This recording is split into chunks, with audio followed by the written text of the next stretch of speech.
এই মূর্তিগুলো কি তোমাদেরকে শুনতে পারে? ইস্তাদউন, যখন তোমরা একে ডাকো। হাল ইয়ানফাউনাকুম, তোমাদের কোনো উপকার আসতে পারে? আও ইয়াদুররুকুম, তোমাদের কোনো ক্ষতি করতে পারে? তার দলিলগুলো কিন্তু অকাট্য। ইব্রাহিম আলাইহিস সালামের দলিলগুলো কিন্তু এখানে, যুক্তিগুলো কিন্তু অকাট্য। আসলে কি সে শুনতে পারে? আসলে কি সে দেখতে পারে? আসলে কি সে তোমার উপকার করতে পারে? তাদের কিন্তু কিছু বলার নাই এখানে। তারা বলছে বাল ওয়াজাদনা আবানা কাযালিকা ইয়াফআলুন, আমাদের পিতা মাতা বাপ দাদাদেরকে দেখেছি এইভাবেই করতে। ইব্রাহিম আলাইহিস সালাম বলছেন যে ইন্নাকুম আনতুম লাফি দালালিম মুবিন, তোমরা তো সুস্পষ্ট বিভ্রান্তির মধ্যে আছো।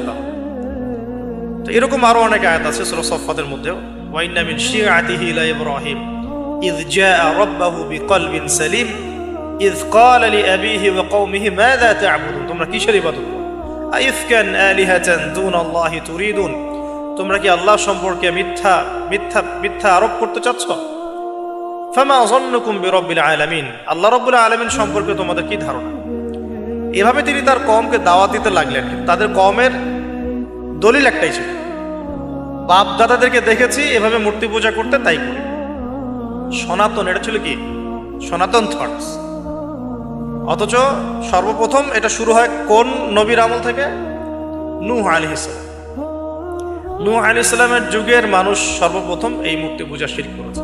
এর আগে মূর্তি পূজা ওয়ার্ল্ডে ছিল না, নূহ আলাইহিস সালামের যুগ থেকে শুরু হয়েছে। তাহলে এটাকে আমরা সর্বোচ্চ পর্যায়ে সনাতন বলতে পারি না। তারও আগে যে সময় চলে গেছে, ওই সময় মানুষ তাওহীদপন্থী ছিল। আদম আলাইহিস সালামের যুগে তখন মানুষ এই কাজ করতো না। শুরুটা কেমন করে হলো? ভালো উদ্দেশ্যেই শুরু হয়েছিল, ভালো মনে করে। কেমন? যে মানুষ এরকম চিন্তা করে নিয়েছিল যে এই মানুষগুলো লাত, উজ্জা, হুবল, ইয়াগুথ, ইয়াউক, নাসর, ইয়াগুথ, ইয়াউক, নাসর, এই ভালো মানুষগুলো আল্লাহর খুব নেককার বান্দা ছিলেন। তাদের স্ট্যাচু তৈরি করা যায়, তৈরি করলে কি হবে? এগুলোকে দেখলে আমাদের আগ্রহ জন্মাবে ইবাদত করার ব্যাপারে। এটা ছিল ওদের থটস। শয়তান এভাবেই তাদেরকে ইনফ্লুয়েন্স করেছিল, তারা তাই করলো। এই জেনারেশনটা যখন মারা গেল, পরের জেনারেশন যখন আসলো, তখন শয়তান ওদেরকে বোঝালো, ধরেন 100-200 বছর পরে বোঝালো যে ওরা খুব ভালো মানুষ ছিল, ওদের মূর্তিকে মসজিদের বাইরে না রেখে ভিতরে ঢুকিয়ে ফেলো, তাদেরকে সেজদা করতে হবে না, ভিতরে ঢুকিয়ে ফেলো, ইবাদতে মনোযোগ আসবে। পরের জেনারেশন এই কাজটাই করলো। থার্ড জেনারেশনকে শয়তান বোঝালো যে সরাসরি ওদের কাছে চাইলেই হবে, তারা আল্লাহ পাকের অনেক মানে কি আনুগত্য প্রাপ্ত, নৈকট্য প্রাপ্ত বান্দা, সরাসরি তাদের কাছে চাইলেই হবে। আল্লাহর কাছে চাওয়া এখানে চাওয়া একই কথা, ওখানে সেজদা করা এখানে সেজদা করা একই কথা। এখান থেকে শুরু হলো সরাসরি স্ট্যাচু ওয়ার্শিপ। সরাসরি স্ট্যাচু ওয়ার্শিপিং এখান থেকে শুরু হয়েছে। তো আমরা আমাদের হিন্দু ভাই বোন যারা আছেন, আমাদের আশপাশে অমুসলিম ভাই বোন, তাদের প্রতি সম্মান রেখেই এই হিস্ট্রিগুলো পড়তে বলবো আর কি, এবং যুক্তি দর্শনগুলো খুঁজতে বলবো। আসলে কি তারা শুনতে পায়? আসলে কি সে আমার কোনো উপকার করতে পারে? আসলে কি সে আমার কোনো ক্ষতি করতে পারে? আসলে কি সে সৃষ্টিকর্তার প্রতিমূর্তি হতে পারে কিনা? তো আমরা এটা আহ্বান জানাবো, আমরা কারো ধর্মীয় অনুভূতিতে আঘাত করব না। ইসলাম আমাদেরকে এটা শিখায় না। ইসলাম এটা শিখায় যে মানুষকে হিকমার সাথে, প্রজ্ঞার সাথে দাওয়াত দেয়া, যাতে করে তারা জাহান্নামের রাস্তা থেকে ফিরে আসতে পারে। এখন আসুন, আরো একটা দাওয়াত ইব্রাহিম আলাইহিস সালাম তার কওমকে দিলেন। সেটা কি? এবার এখানে সমাজের মানুষের সাথে ওই সমাজের ধর্ম নেতারাও ছিল। সমাজে কিন্তু কয়েক শ্রেণী মানুষ থাকে, মানে সামাজিক নেতা, ধর্মনেতা, রাষ্ট্রনেতা। তো রাষ্ট্রনেতা পর্যায়ে এখনো ইব্রাহিম আলাইহিস সালাম যান নাই, এখন সমাজ নেতা আর ধর্মনেতা চলছে আর কি। এবার ধর্মনেতা আসলো, এসে ধর্মনেতারা তাকে বোঝানোর চেষ্টা করলো যে এই আসমানের তারা, চাঁদ, সূর্য, প্রকৃতি, গাছপালা, এগুলো ইলাহ, এগুলোর ইবাদত করা যায়। এই ঘটনা আল্লাহ রাব্বুল আলামিন সূরা আনআমের মধ্যে বলেছে। তো ইব্রাহিম আলাইহিস সালামকে তারা দেখাচ্ছে, এটা আরবীয় একটা কাব্যিক ভাষায় কোরআনে এসেছে, চমৎকার ভাষায়, যে ফালাম্মা জান্না আলাইহিল লাইল, যখন তার উপর রাত আচ্ছাদিত হলো, রাআ কাওকাবা, তখন ইব্রাহিম আলাইহিস সালাম কি দেখলেন? আকাশে তারা দেখলেন। ঠিক আছে, তারা মূর্তি পূজার এখানেই আছে, ধর্মনেতারাও এখানেই আছে। তো তিনি বলছেন হাযা রব্বি, এটা আমার রব। ফালাম্মা ফালা, যখন তারকাগুলো অস্তমিত হলো, ক্বালা লা উহিব্বুল আফিলিন, আমি তো অস্তমিত যাওয়া জিনিসকে পছন্দ করি না। রব তো অস্তমিত যাবে না, এখানেও যুক্তি লাগবে, তো আমার ফিলোসফি লাগবে, আমার এখানে দর্শন লাগবে, এখানে তো আমাকে মানে প্রজ্ঞা দিয়ে বোঝাতে হবে, এটা তো অস্তমিত হয়ে গেল, এটা তো রব হতে পারে না। ফালাম্মা রাআল কামারা বাযিগান, যখন সে চাঁদকে দেখলো জলজল করছে। আর এখনকার চাঁদ দেখা আগের চাঁদ দেখা তো এক না, এখন তো আমরা চাঁদের আলোই খুঁজে পাই না, তখনকার চাঁদ তো অন্যরকম, বাযিগান মানে জলজল করছে। তখন তিনি বললেন হাযা রব্বি, এটা আমার রব। তখন ফালাম্মা ফালা, যখন এটাও অস্তমিত হয়ে গেল, তিনি বলছেন লাইল্লাম ইয়াহদিয়ানি রব্বি লাকুনান্না মিনাল কওমিদ দাল্লিন, আল্লাহ যদি আমাকে হেদায়েত না দেন তাহলে আমি এই দল্লিনদের অন্তর্ভুক্ত হয়ে যাব। ইব্রাহিম আলাইহিস সালাম বলছেন ফালাম্মা রাআ শামসা বাযিগাতান, যখন এবার সূর্যকে দেখলেন দিনের বেলা, এটা তো আরো বড়, হাযা রব্বি হাযা আকবার, এটা আমার রব, এটা সবচেয়ে বড়, হাযা আকবার, এটা সবচেয়ে বড়। ফালাম্মা আফালাত, এটা যখন অস্তমিত হয়ে গেল, তখন তিনি বলছেন এই কথাটা যে ইয়া কওমি ইন্নী বারিউম মিম্মা তুশরিকুন, হে আমার কওম, তোমরা যেগুলোকে দিয়ে আল্লাহর সাথে শরীক করছো, এখান থেকে আমি আমার চেহারাকে ফিরিয়ে নিলাম। সুবহানাল্লাহ। তখন তিনি এই কথাটা বলেন ইন্নী ওয়াজ্জাহতু ওয়াজহিয়া লিল্লাযী ফাতারাস সামাওয়াতি ওয়াল আরদা হানিফাও ওয়া মা আনা মিনাল মুশরিকিন, আমি আমার চেহারাকে ফিরিয়ে নিচ্ছি এই আসমান সমূহ এবং জমিনের সৃষ্টিকর্তার দিকে, এবং আমি মুশরিকদের অন্তর্ভুক্ত নই। ইন্না সলাতি ওয়া নুসুকি ওয়া মাহইয়ায়া ওয়া মামাতি লিল্লাহি রাব্বিল আলামিন, আমার সালাত, আমার কুরবানি, আমার স্যাক্রিফাইস, আমার জীবন, আমার ফুল লাইফ, আমার মৃত্যু সবকিছু কার জন্য? জগৎ সমূহের প্রতিপালক আল্লাহর জন্য। লা শারীকা লাহু, তার কোনো শরীক নাই। ওয়া বিযালিকা উমিরতু, এই একনিষ্ঠভাবে তার ইবাদত করার জন্যই আমি আদিষ্ট হয়েছি। ওয়া বিযালিকা উমিরতু ওয়া আনা মিনাল মুসলিমিন, এবং আমি মুসলিমদের অন্তর্ভুক্ত। এই শুরু হলো এবার পুরো স্পষ্টভাবে তাওহীদের ঘোষণা দেয়া। তবে ইব্রাহিম আলাইহিস সালামের এক একটা পদক্ষেপ কি যৌক্তিক না, বৈজ্ঞানিক না, এবং অকাট্য প্রমাণ আছে না, এগুলোকে কিন্তু ভেদ করতে পারছে না তারা। এবার ইব্রাহিম আলাইহিস সালাম চিন্তা করলেন তারা এবার উচিত শিক্ষা দিতে হবে। তবে আগে বলেন এই যে উচিত শিক্ষাটার কথা বলছে, এটা আবার আপনারা খবরদার ভুলেও কোথাও দিতে যায় না, ঠিক আছে? এটা তো সময় আছে। ইব্রাহিম আলাইহিস সালামের সাথে নবী সাল্লাল্লাহু আলাইহি ওয়াসাল্লামের জীবনের মিলের কথা বলছিলাম। নবী সাল্লাল্লাহু আলাইহি ওয়াসাল্লাম মক্কা বিজয়ের আগে কি কখনো মূর্তির গায়ে হাত দিয়েছেন কিনা বলেন? দিয়েছেন? যখন মক্কা বিজয় হয়ে গেছে, পুরো স্টেটই আপনার, অথরিটি আপনার, তখন আপনি আপনার অ্যাকশন নিতেই পারেন, সেটা আপনার ব্যাপার, তখন আপনি কি করবেন? মুহাম্মদ সাল্লাল্লাহু আলাইহি ওয়াসাল্লাম কাবা ঘরে ঢুকে তখন মূর্তি ভেঙেছেন এবং বলেছেন ওয়াকুল জাআল হক ওয়া যাহাকাল বাতিল ইন্নাল বাতিলা কানা যাহুকা, তাই না? তো ইব্রাহিম আলাইহিস সালাম এবার শিক্ষা দেওয়ার চিন্তা করছেন। তিনি বলছেন যে যখন এরা মেলাতে যাবে, ওই উৎসবে যাবে, তখন আমি এদেরকে দেখে নিব। এটা কুরআন চমৎকার ভাবে বলেছে যে إذ قال لأبيه وقومه ماذا تعبدون إفكا آلهة دون الله تريدون فما ظنكم برب العالمين فراغ إلى آلهتهم فقال ألا تأكلون। ইব্রাহিম আলাইহিস সালাম এবার যখন ওরা মেলায় চলে গেছে, তো যাওয়ার আগে আবার ইব্রাহিম আলাইহিস সালাম বলছিলেন যে ইন্নী সাকিম, আমি হচ্ছি অসুস্থ, আমি কি অসুস্থ। নাযারা নাযরাতান ফিন নুজুম, ইব্রাহিম আলাইহিস সালাম রাতের বেলা আকাশের দিকে তাকালেন একবার, তাকিয়ে ওদেরকে বললেন যে ইন্নী সাকিম, আমি অসুস্থ। এটা কৌশল, আমি অসুস্থ, এটা কৌশল। এই কৌশল আবার সব জায়গায় খাটাতে যায় না।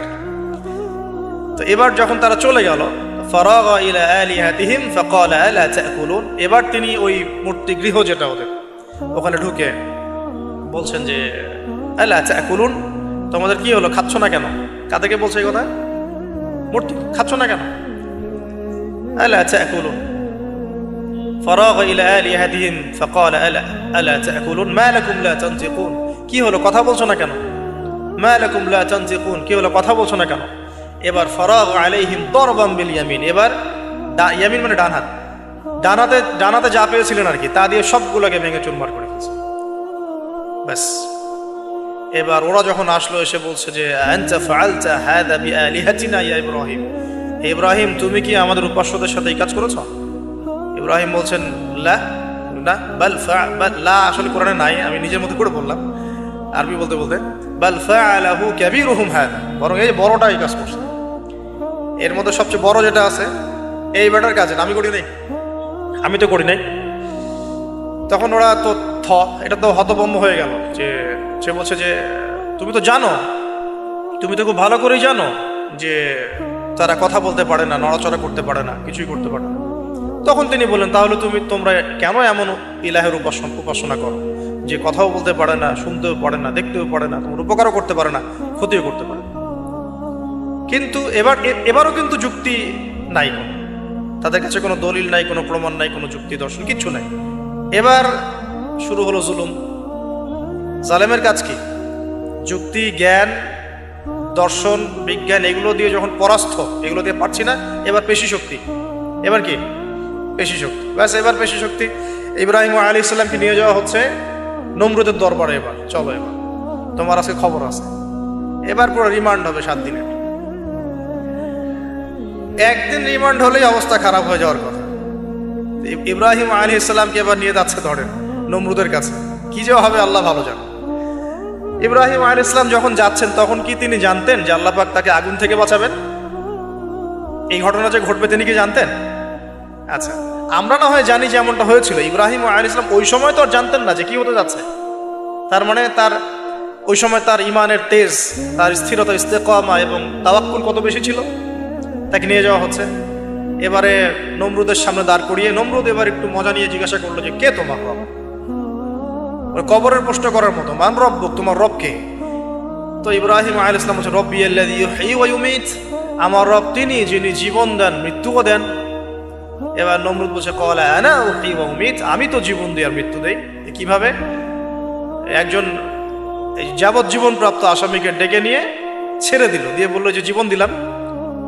আর একজন আসামিকে ডেকে তৎক্ষণাৎ মৃত্যুদণ্ড দিয়ে মৃত্যু দিলাম।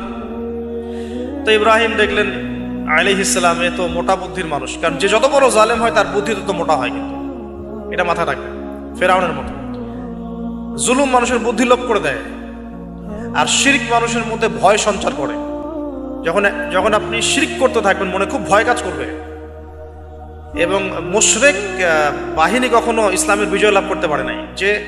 যে মুসলিম সেনাবাহিনীর মধ্যেও শিরক ছিল না, ওরা যুদ্ধের মাঠে পরাজিত হয়ে গেছে। ইতিহাস ঘাটবেন, মুসলিম যে সেনাবাহিনীর মধ্যে শিরক ছিল ওই সেনাবাহিনী পরাজিত হয়ে গেছে। আবার অল্প গুটি কয়েক সেনাবাহিনী তারা তাওহীদপন্থী ছিল, তারা জয়লাভ করেছে। ইতিহাস ঘেটে দেখবেন। তো জুলুম কি করে? বুদ্ধি লোপ পায়। নমরুদের বুদ্ধি লোপ পেয়ে গেল। তো ইব্রাহিম আলাইহিস সালাম বলছেন, রব্বি আল্লাযী ইউহয়ী ওয়া ইউমীত, এ তো এটা বুঝলো না। তাহলে ইন্নাল্লাহ তাআলা ইন্নাল্লাহ ইয়াতি বিশ-শামসি মিনাল মাশরিক ফাতি বিহা মিনাল মাগরিব। ইব্রাহিম আলাইহিস সালাম বলছেন যে আল্লাহ রাব্বুল আলামিন, আমার আল্লাহ, তিনি পূর্ব দিক থেকে সূর্য ওঠান। তো তুমি যদি ইলাহ হয়ে থাকো তাহলে পশ্চিম দিক থেকে উঠাও। এটা আরো বড় অকাট্য দলিল হলো। তার অবস্থাটা আল্লাহ ব্যাখ্যা করছেন এভাবে। আল্লাহ বলছেন, ফাবুহিতাল্লাযী কাফার, কাফের একদম হতভম্ব হয়ে গেলেন। হতভম্ব হয়তো লাভ নাই, বেশি শক্তি আছে আমার। তোমার যুক্তি, বিজ্ঞান, দর্শন, থিওরি তো আমার দরকার নাই। তোমার দিনের জ্ঞানের এলিমেন্ট তোমার দরকার নাই। তোমার ওয়াজ নসিহতের আমার দরকার নাই। আমার কাছে কি আছে? বেশি শক্তি আছে। পিঠায় সব সিধা করে ফেলা লাগে। ব্যাস, ইব্রাহিম আলাইহিস সালামের জন্য বলছে, হাররিকুহু ওয়ানসুরু আলিহাতাকুম, একে জ্বালায় দাও, পুরায় দাও, একে জ্বালায় পুরায় দাও, তোমাদের ইলাহদেরকে সাহায্য করো। আল্লাহ পাক অন্য জায়গায় বলছেন যে ফাআরাদু বিহি কাইদান ফাজআলনাহুমুল আসফালিন, তারা ইব্রাহিম আলাইহিস সালামকে নিয়ে একটা বিশেষ বড় একটা কৌশল করল। এই কৌশলটা কি ছিল? তাকে অগ্নিকুণ্ডের মধ্যে ফেলে দেওয়ার একটা চেষ্টা করলো। আগুন জ্বালিয়ে রাখলো। বলা হয় 40 দিন। এগুলো হিস্ট্রি বা তাফসীর বলতে আসছে, আমি just Quran text to the point বলছি। তো আগুন দাউ দাউ করে জ্বলতে লাগলো। ওই ব্যাবিলন, ওখানকার সব মানুষ দেখছে বিষয়টা। ইব্রাহিম আলাইহিস সালামকে ফেলে দেওয়া হবে। দেখেন, যখন ফেলে দেওয়া হবে তখন কি ইব্রাহিম জানতেন তিনি আগুনে পুড়বেন না? তিনি তাহলে প্রস্তুত ছিলেন। তিনি তখন জীবন দেওয়ার জন্য প্রস্তুত ছিলেন। ঠিক আছে। এখন তাকে ফেলে দেওয়া হচ্ছে, ঠিক ওই সময়ে জিবরাইল আলাইহিস সালামের আগমন। সুবহানাল্লাহ। তিনি এসে বলছিলেন যে আমার কাছে কোনো হাজত আছে নাকি আপনার? তখনও ইব্রাহিম আলাইহিস সালাম বলেছেন, আপনার কাছে আমার কোনো হাজত নাই। হাসবি আল্লাহ ওয়া নি'মাল ওয়াকিল, এই যে কথাটা আমরা বলি, হাসবুনাল্লাহ ওয়া নি'মাল ওয়াকিল, হাসবি আল্লাহ ওয়া নি'মাল ওয়াকিল। ইব্রাহিম আলাইহিস সালাম বললেন, আল্লাহই আমার জন্য যথেষ্ট এবং তিনিই আমার উত্তম কর্মবিধায়ক। এরকম মোমেন্টে বান্দা যখন আল্লাহকে এভাবে চাবে, আল্লাহ রাব্বুল আলামিন না এসে পারবেন? কখনই পারবেন ইনশাআল্লাহ। তখন আল্লাহ রাব্বুল আলামিনের আদেশ চলে আসলো, ইয়া নার, হে আগুন, কুনি বারদান ওয়া সালামান আলা ইব্রাহিম, ইব্রাহিমের জন্য ঠান্ডা হয়ে যাও, শীতল ঠান্ডা হও, মানে খুব শীতল না বা আরামদায়ক শীতল ঠান্ডা হয়ে যাও। সুবহানাল্লাহ। এভাবে আল্লাহ রাব্বুল আলামিন ইব্রাহিম আলাইহিস সালামকে অগ্নি পরীক্ষা থেকে বাঁচালেন। ওখানে ইব্রাহিম আলাইহিস সালাম থাকলেন, কোনো ক্ষতি হলো না। তিনি পরবর্তী সময় বলেছিলেন, ওই সময়টুকুর মধ্যেই তিনি শান্তিতে ছিলেন। ওই যে বললাম না, অনেকে যে নির্যাতন নিপীড়নের শিকার হয়, তারপরে বলে যে ওই সময়টুকুই ভালো ছিলাম, আল্লাহকে পেয়েছিলাম, তেলাওয়াত বেশি ছিল, তাহাজ্জুদ বেশি ছিল, পরে ফিতনার যুগে চলে আসছি। তো এই হলো অগ্নি পরীক্ষা। এরপরে কমকে দাওয়াত দেওয়ার হলো না, সেখান থেকে চলে যেতে হলো। ওই যে যে অগ্নি পরীক্ষা ইব্রাহিম আলাইহিস সালামকে এখানে দিতে হয়েছে, ওই রকম পরীক্ষা আমাদের নবী সাল্লাল্লাহু আলাইহি ওয়াসাল্লামকে দিতে হয়েছে তায়েফের মাঠে, দিতে হয়েছে বদরের মাঠে, উহুদের মাঠে। এখানে আল্লাহ পাক ফেরেশতা নামিয়ে দিয়েছেন সাহায্যের জন্য, বদরের মাঠে দেখেন, উহুদের মাঠে আল্লাহ পাক ফেরেশতা নামিয়েছেন সাহায্যের জন্য। একদম হুবাহু মিল পাবেন আপনি জিনিসগুলো, খালি বাসিরা থাকলেই হবে, ধরতে পারলেই হবে জিনিসগুলো। সামনে যাই, এবার শুরু হলো জীবনের দ্বিতীয় পর্যায়ে। এবার তিনি হিজরত করে চলে যাচ্ছেন। দেখেন এখানেও হিজরত, আবার নবী সাল্লাল্লাহু আলাইহি ওয়াসাল্লামের যুগেও মক্কা থেকে মদিনায় নবীগণের জীবনের সাথে এগুলো জড়িত। ঠিক আছে, এখন যাওয়ারটা কেউ সাথী লাগবে। তো একাকিত্বের জীবনের অবসান ঘটলো, আল্লাহ রাব্বুল আলামিন তাকে সাথী দিলেন। সাথীর নাম হচ্ছে সারা আলাইহিস সালাম। কি নাম? অনন্য সুন্দরী নারী ছিলেন। ইতিহাসে বলা হয় যে দুজন নারী সবচেয়ে বেশি সুন্দরী, দুজন। আমাদের মতো আর্টিফিশিয়াল সুন্দরী না, আর্টিফিশিয়াল সুন্দরী কথা বলো, অরিজিনালি সুন্দরী দুজন নারীর কথা বলা হয়েছে। একজন হচ্ছেন হাওয়া আলাইহিস সালাম, অনন্য সুন্দরী নারী ছিলেন, এবং আরেকজন সারা আলাইহিস সালাম, তিনি পরম সুন্দরী নারী ছিলেন। দেখেন সারা আলাইহিস সালাম, তার গর্ভ থেকে কিন্তু পরবর্তীতে মানে সন্তান তো প্রথমে হচ্ছিল না, তাই না? শেষ বয়সে গিয়ে সন্তান হলো। হাজরা আলাইহিস সালামের গর্ভ থেকে কি ইসমাইল, আর সারা আলাইহিস সালামের গর্ভ থেকে ইসহাক। ইসহাক আলাইহিস সালামের পরে ইয়াকুব, আর ইয়াকুবের পরবর্তী বংশধর যারা, তারা কি? বনু ইসরাইল। তাই বনু ইসরাইলের মধ্যে ইউসুফ হাসান, ইউসুফ সবচেয়ে সুন্দর ছেলে না? সারা আলাইহিস সালামের সৌন্দর্য, সুবহানাল্লাহ, কথা বুঝতে পারছেন? মায়ের সৌন্দর্য, মার বাবা, তারা ছিলেন পরম সুন্দর।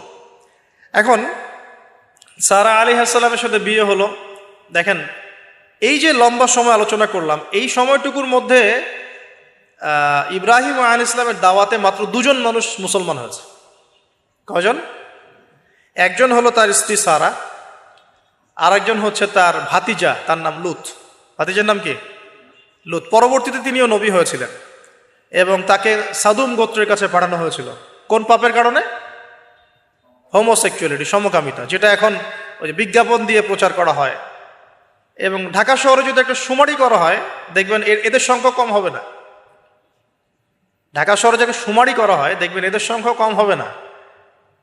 তা এখন যদি ভূমিকম্প আসে, আমরা কি লা ইলাহা ইল্লাল্লাহ বলবো? বলেন তো, আমরা তো ডেকে নিয়ে আসতেছি ভূমিকম্প, আমরা ডেকে নিয়ে আসতেছি যে আল্লাহ পাক বলছেন এগুলো করো না, গজব আসবে। আমরা করছি আর এটাকে ডেকে নিয়ে আসতেছি, আসো। আর এদিকে আমরা মানে রড সিমেন্টের অ্যাডভার্টাইজ করতেছি আর কি, যে এগুলো দিয়ে বাড়ি বানালে কোনোদিন ভাঙবেও না, কাঁপবেও না। আমাদের চিন্তাগুলো কেমন হয়ে গেছে জানি। আল্লাহ পাক জেনা, ব্যভিচার, মাদক, পর্নোগ্রাফি, এই সমকামিতার এইসব পাপের কারণে এরকম গজবগুলো নাজিল করেন। শুধু ঢাকা কেন, এরকম বড় বড় মেগা সিটিজ যেগুলো আছে, এগুলোতে এখন এটার অধিকার তারা চাচ্ছে, আন্দোলন করে অধিকার চাচ্ছে। আপনার রেইনবো ফ্ল্যাগ দেখবেন, রংধনু ফ্ল্যাগ। রংধনু ফ্ল্যাগ মানেই সমকামিতা। অ্যাডভার্টাইজ দিয়ে দিয়ে, পোস্ট দিয়ে দিয়ে এখন মানুষ, আগে যেমন মেয়েরা বাসায় গিয়ে গিয়ে কিছু সার্ভিস দিত না, মানে খারাপ সার্ভিসের কথা বলছি আর কি, এখন এভাবে ছেলে ছেলেকে সার্ভিস দেওয়ার জন্য ডাকতেছে। এটা কোনো গাল গল্প করছি না। এটা বাস্তবতা। যদি আমাকে বলেন যে আপনি চোখের সামনে প্রমাণ দেন, আমি দিতে পারবো না। যদি আপনি আমাকে 1 মাসের জন্য অথরিটি দেন ঢাকা শহরে, তাহলে দিতে পারবো উইদিন 1 মাসের মধ্যে। এখন যদি আমাকে বলেন আমার চোখের সামনে এনে দেন, আমি দিতে পারবো না তো, কারণ তাত্ত্বিকভাবে পড়ে অনলাইনে দেখছি। যদি বলেন যে 1 মাসের অথরিটি আপনাকে দিলাম, খুঁজে বের করে দেন, 7 দিন লাগবে না ইনশাআল্লাহ। তো কথা হচ্ছে এইটাই, যে এই যে সাদুম গোত্রের কাছে পাঠানো হচ্ছে লূত আলাইহিস সালামকে সমকামিতার পাপের কারণে, পরবর্তীতে এই কওমটাকে ধ্বংস করা হয়েছে। আল্লাহ পাক এমনভাবে ধ্বংস করেছেন যেটা ইতিহাসে কখনো করেন নাই। ফেরেশতাদের পাখা দিয়ে আল্লাহ পাক মাটিকে উপরে তুলে আবার উল্টা দিকে দাফন করে দিয়েছেন, আকাশ থেকে পাথর বর্ষণ করেছেন। এখন এইটা যদি সারা বিশ্বে ছড়িয়ে পড়ে, তাহলে ওই রকম শাস্তি আবার আসবে না? স্বাভাবিক না? এটা আসতে পারে। আর এটার মূল কেন্দ্র হচ্ছে পশ্চিমা সভ্যতা। এখান থেকে সারা দুনিয়া ছড়িয়ে পড়তেছে। বাংলাদেশের মতো মুসলিম কান্ট্রিতেও দিন দিন সমকামিতা বাড়ছে। আমাদের বোনদের, আমাদের ভাইদের, গার্ডিয়ানদের অনেক বেশি সচেতন থাকা দরকার। কোনো কোনো ক্ষেত্রে মাদ্রাসার মধ্যেও দেখা গেছে এগুলো, হিপসখানাতেও দেখা গেছে এগুলো। পর্নোগ্রাফির কারণে এগুলো হচ্ছে। পর্নোগ্রাফির কারণে মানুষের রুচি বিকৃত হচ্ছে, এবং সে নারী পুরুষ, গরু ছাগল, হাঁস মুরগি কোনো কিছুর তোয়াক্কা করছে না। কয়েকদিন পর এটাও যদি দেখেন অবাক হবেন না যে মানুষ পশু পাখির সাথে জেনা করতেছে। এটাও যদি দেখেন, আমি অ্যাটলিস্ট অবাক হব না। ধাপ ছিল একটা, প্রথমে মানুষ কি করত? অবৈধ প্রেম করতো, এই সম্পর্কে জেনা করতো, পরে পরকীয়া শুরু করলো, তারপরে এখন সমকামিতা শুরু হলো। সমকামিতার পরে এখন চাইল্ড অ্যাবিউজিং শুরু হয়েছে, বাচ্চা কাচ্চাদেরকে রেপ করা হচ্ছে, ছোট ছোট মেয়েদেরকে, ছোট ছোট বাচ্চাদেরকে, ইভেন ছোট ছোট ছেলেদেরকেও।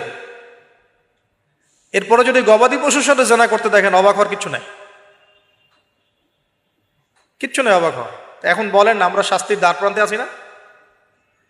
অ্যাটলিস্ট আমরা যারা দিনকে ভালোবাসি, আমাদের একটা আইডিওলজি ফলো করি, নৈতিকতার কথা বলি, আমরা আমাদের পরিবার, আমাদের ভাই বোন, আমাদের ছেলে মেয়ে, তাদের প্রতি আমাদের খুব সতর্ক দৃষ্টি রাখতে হবে, সর্বোচ্চ সতর্ক থাকতে হবে। আর আমাদের দিনী বোনদেরকেও রিকোয়েস্ট করবো আমরা, যে ভাইদেরকেও তো বলি, বোনদেরকেও বলছি, বিয়ের আগে কোনো প্রকার অবৈধ সম্পর্ক নাই। বিয়ের আগে কোনো প্রকার অবৈধ কোনো সম্পর্ক না। আর এখন অমুসলিম ছেলে আর মুসলিম মেয়ে প্রেম করতেছে, এগুলোকে নিয়ে অনলাইনে অনেক লেখালেখি হচ্ছে, দেখলাম কয়দিন আগে। তো কিছু বোন আমাকে রিকোয়েস্ট করেছিলেন যে একটু আপনার মুখ দিয়ে যদি মানুষ জানতে পারে এটা, যে কোনো অবস্থাতেই মুসলিম মেয়ে কোনো অমুসলিম ছেলের সাথে প্রেম করতে পারে। মুসলমান ছেলের সংখ্যা কম হয়ে গেল, যে বিয়ে করার জন্য মুসলমান ছেলে খুঁজে পাওয়া যাচ্ছে না। পরবর্তীতে তারা সেই মুসলিম বোনের ইজ্জত নষ্ট করে তাকে গর্ভবতী করে দিয়ে ভেঙে যাচ্ছে। সবাই তাকে মারা শুরু করলো, পারতেছিল না তার সাথে। তিনি একাই 8-10 জনকে ডিফেন্ড করতেছিলেন। দিন পালন করে বাসায় বলতেই পারে না যে আমি কোরআন সুন্নাহ ফলো করছি, আমি দিন পালন করছি। বাপের ভয়, মায়ের ভয়, সরকারের ভয়। এই ঘটনার পরে তার নাম হয়েছে আল ফারুক, পার্থক্যকারী।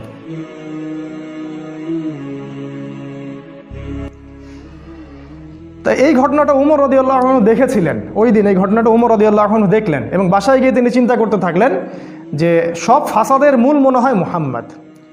এই ব্যক্তিটার কারণেই আরবের মধ্যে বিভক্তি সৃষ্টি হচ্ছে, ফিতনা ফাসাদ সৃষ্টি হচ্ছে। তাহলে আমার করণীয় কি?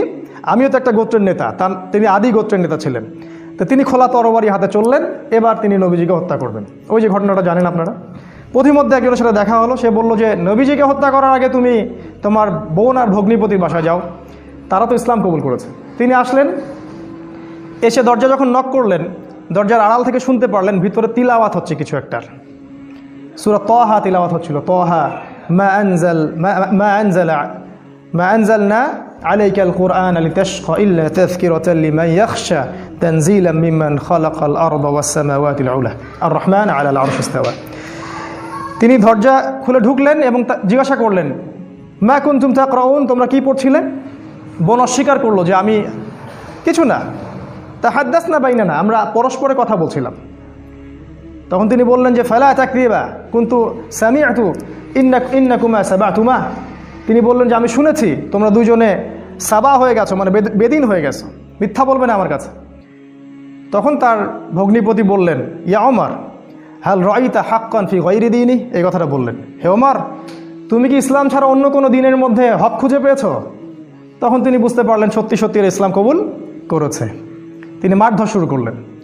এক পর্যায়ে বোনকে থাপ্পড় মারলেন, রক্তাক্ত হয়ে গেলেন।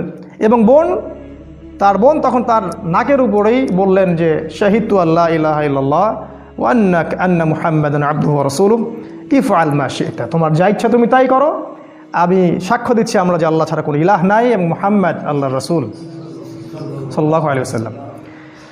ওমর রাদিয়াল্লাহু আনহু ঠান্ডা হলেন এবং যেহেতু বোনকে মারছেন একটা ভালোবাসা তো কাজ করে। মাথা যখন ঠান্ডা হলো তিনি জিজ্ঞাসা করলেন যে তোমরা কি পড়ছিলে?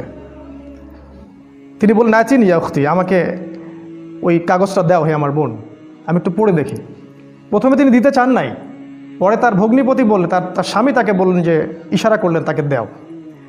কারণ তারা জানতেন ওমর রাদিয়াল্লাহু আনহু একজন স্বচ্ছ মনের মানুষ ছিলেন, মানে হয় হকের পক্ষে নাহলে বাতিলের পক্ষে, মন একদম ফ্রেশ, ভিতরে কোনো প্যাচ নাই। মানে আমাদের মতো না কিন্তু, মানে কিছু কিছু হকে আবার কিছু কিছু বাতিলে। দেখেন না, সুবিধা খোঁজে, আজকে যদি অনুকূল থাকে তাইলে প্রতিকূল থাকলে নাই, এই টাইপের ছিলেন, একদম স্ট্রেট ফরওয়ার্ড যে আমি হয় এদিকে আছি না এদিকে। এবার ওমর রাদিয়াল্লাহু আনহু সেই ওই চিরকুটটা পড়া শুরু করলেন, সেখানে ওই সূরা তাহা লেখা ছিল। এবং বলে রাখি ওই সময় আরবে মেবি আমি একটু ভুল হতে পারি, 16 থেকে 17 জন পড়াশোনা করতে পারতেন, 16 থেকে 17 জন লেখাপড়া করতে পারতেন, বাকিরা লেখাপড়া করতে জানতেন না। ইভেন আমাদের নবী সাল্লাল্লাহু আলাইহি ওয়াসাল্লামও লিখতে পড়তে জানতেন না, ওমর রাদিয়াল্লাহু আনহু পড়তে জানতেন। তিনি পড়লেন এবং পড়ে বুঝতে পারলেন। যখন তিনি সূরাটা তেলাওয়াত করতে করতে করতে করতে এই আয়াতে আসলেন, সূরা তাহার দেখবেন প্রায় এই যে 10 থেকে 20-এর মধ্যে আয়াতগুলো আছে যে তাদেরকে অবকাশ দাও সেই দিন পর্যন্ত, জালেমদেরকে অবকাশ দাও সেই দিন পর্যন্ত যখন আল্লাহ পাক তাদের প্রত্যেককে ধরে ধরে হিসাব নেবেন। এই আয়াতগুলো যখন তিনি পড়তে লাগলেন তখন তার হৃদয়টা গুলে, মানে আল্লাহর কালাম তো তিনি বুঝতে পারছেন তিলাওয়াত, তিনি আর থাকতে পারলেন, স্থির থাকতে পারলেন না। তিনি একটা কথা বলেন, আমিন হাদা ফাররাত কুরাইশ, কুরাইশরা কি এটা থেকেই পালাচ্ছে? তার ইশারা করলেন যে কুরাইশরা এখান থেকেই পালাচ্ছে। তিনি চোখ দিয়ে দরদর করে পানি পড়তে লাগলেন এবং তিনি বললেন খুজুনি ইলা রাসূলিল্লাহি ওয়া আসহাবিহি, আমাকে আল্লাহ রাসূল এবং তার সাহাবীদের কাছে নিয়ে চলো, আযহাবু ইলাইহি ওয়া আসলিমু, আমি তার কাছে যাব এবং ইসলাম কবুল করব। তিনি চললেন দারুল আরকামের দিকে, সেখানে ছিলেন হামজা রাদিয়াল্লাহু আনহু, ওই যে কিছুদিন আগে ইসলাম কবুল করছেন। হামজা রাদিয়াল্লাহু আনহু একজনকে পাঠালেন, দরজায় দেখো কে নক করছে। সে গিয়ে দেখলো সাহাবীর নাম সম্ভবত খাব্বাব রাদিয়াল্লাহু আনহু। তিনি দেখলেন ফুটা দিয়ে যে ওমর ইবনুল খাত্তাব দরজার বাইরে তরোয়াল হাতে আছে। তিনি ভয় পেয়ে গেলেন, ভিতরে এসে বললেন ক্বাদ জাআ ইবনুল খাত্তাব বিসাইফ, ইবনুল খাত্তাব তরোয়ালি হাতে এসেছে। তখন ওমর, সবাই ভয় পেয়ে গেলেন, আবু বকর সিদ্দিক সহ, যে এবার না জানি কি হয়, কিয়ামত হয়ে যাবে এখানে, কারণ তার প্রচণ্ড রাগ ছিল।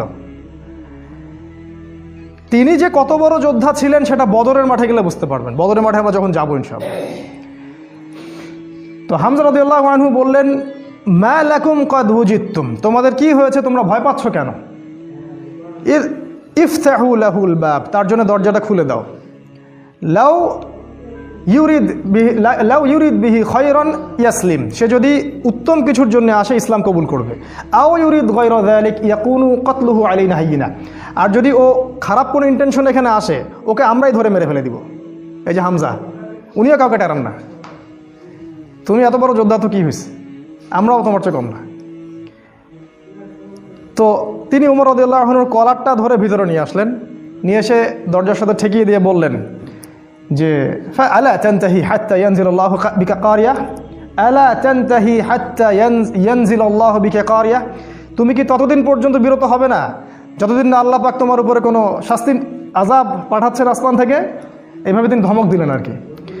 ওমর রাদিয়াল্লাহু আনহু ঠান্ডা হলেন, কারণ উনি তো ইসলাম কবুল করতে সেখানে আসছেন। এরপর রাসূল সাল্লাল্লাহু আলাইহি ওয়াসাল্লাম সেখানে বের হলেন। তিনি রাসূলের সামনে দাঁড়িয়ে, ওমর ইবনুল খাত্তাব রাসূল সাল্লাল্লাহু আলাইহি ওয়াসাল্লামের সামনে দাঁড়িয়ে বললেন ইয়া রাসূলুল্লাহ, হে আল্লাহর রাসূল, জিতুকা উমিনু বিল্লাহি ওয়া রাসূলিহি, আমি আল্লাহ এবং তার রাসূলের প্রতি ঈমানদার হয়েই এখানে এসেছি। ওয়া বিমা জিতা বিহি মিন ইনদিল্লাহ, এবং আপনি আল্লাহর পক্ষ থেকে যে কিতাব নিয়ে আসছেন তার প্রতি ঈমানদার হয়েই আমি এখানে আসছি। কালিমা সাক্ষ্য দিলেন, রাসূলকে বুক ভরে বললেন যে এর আগ পর্যন্ত আমি ইসলামের যে বিরোধিতা করেছি, আজকের পর থেকে আমি ইসলামের পক্ষের শক্তি হয়ে কাজ করবো ইনশাআল্লাহ। আর তোমরা ইসলাম আমার আগে কবুল করে যত নেকি কামাই করেছো, আজকে থেকে ইনশাআল্লাহ আমি তোমাদেরকে টক্কর দিব ইনশাআল্লাহ। তিনি ঘর থেকে বের হয়ে গেলেন, প্রথমে গেলেন আবু জেহেলের বাসায়।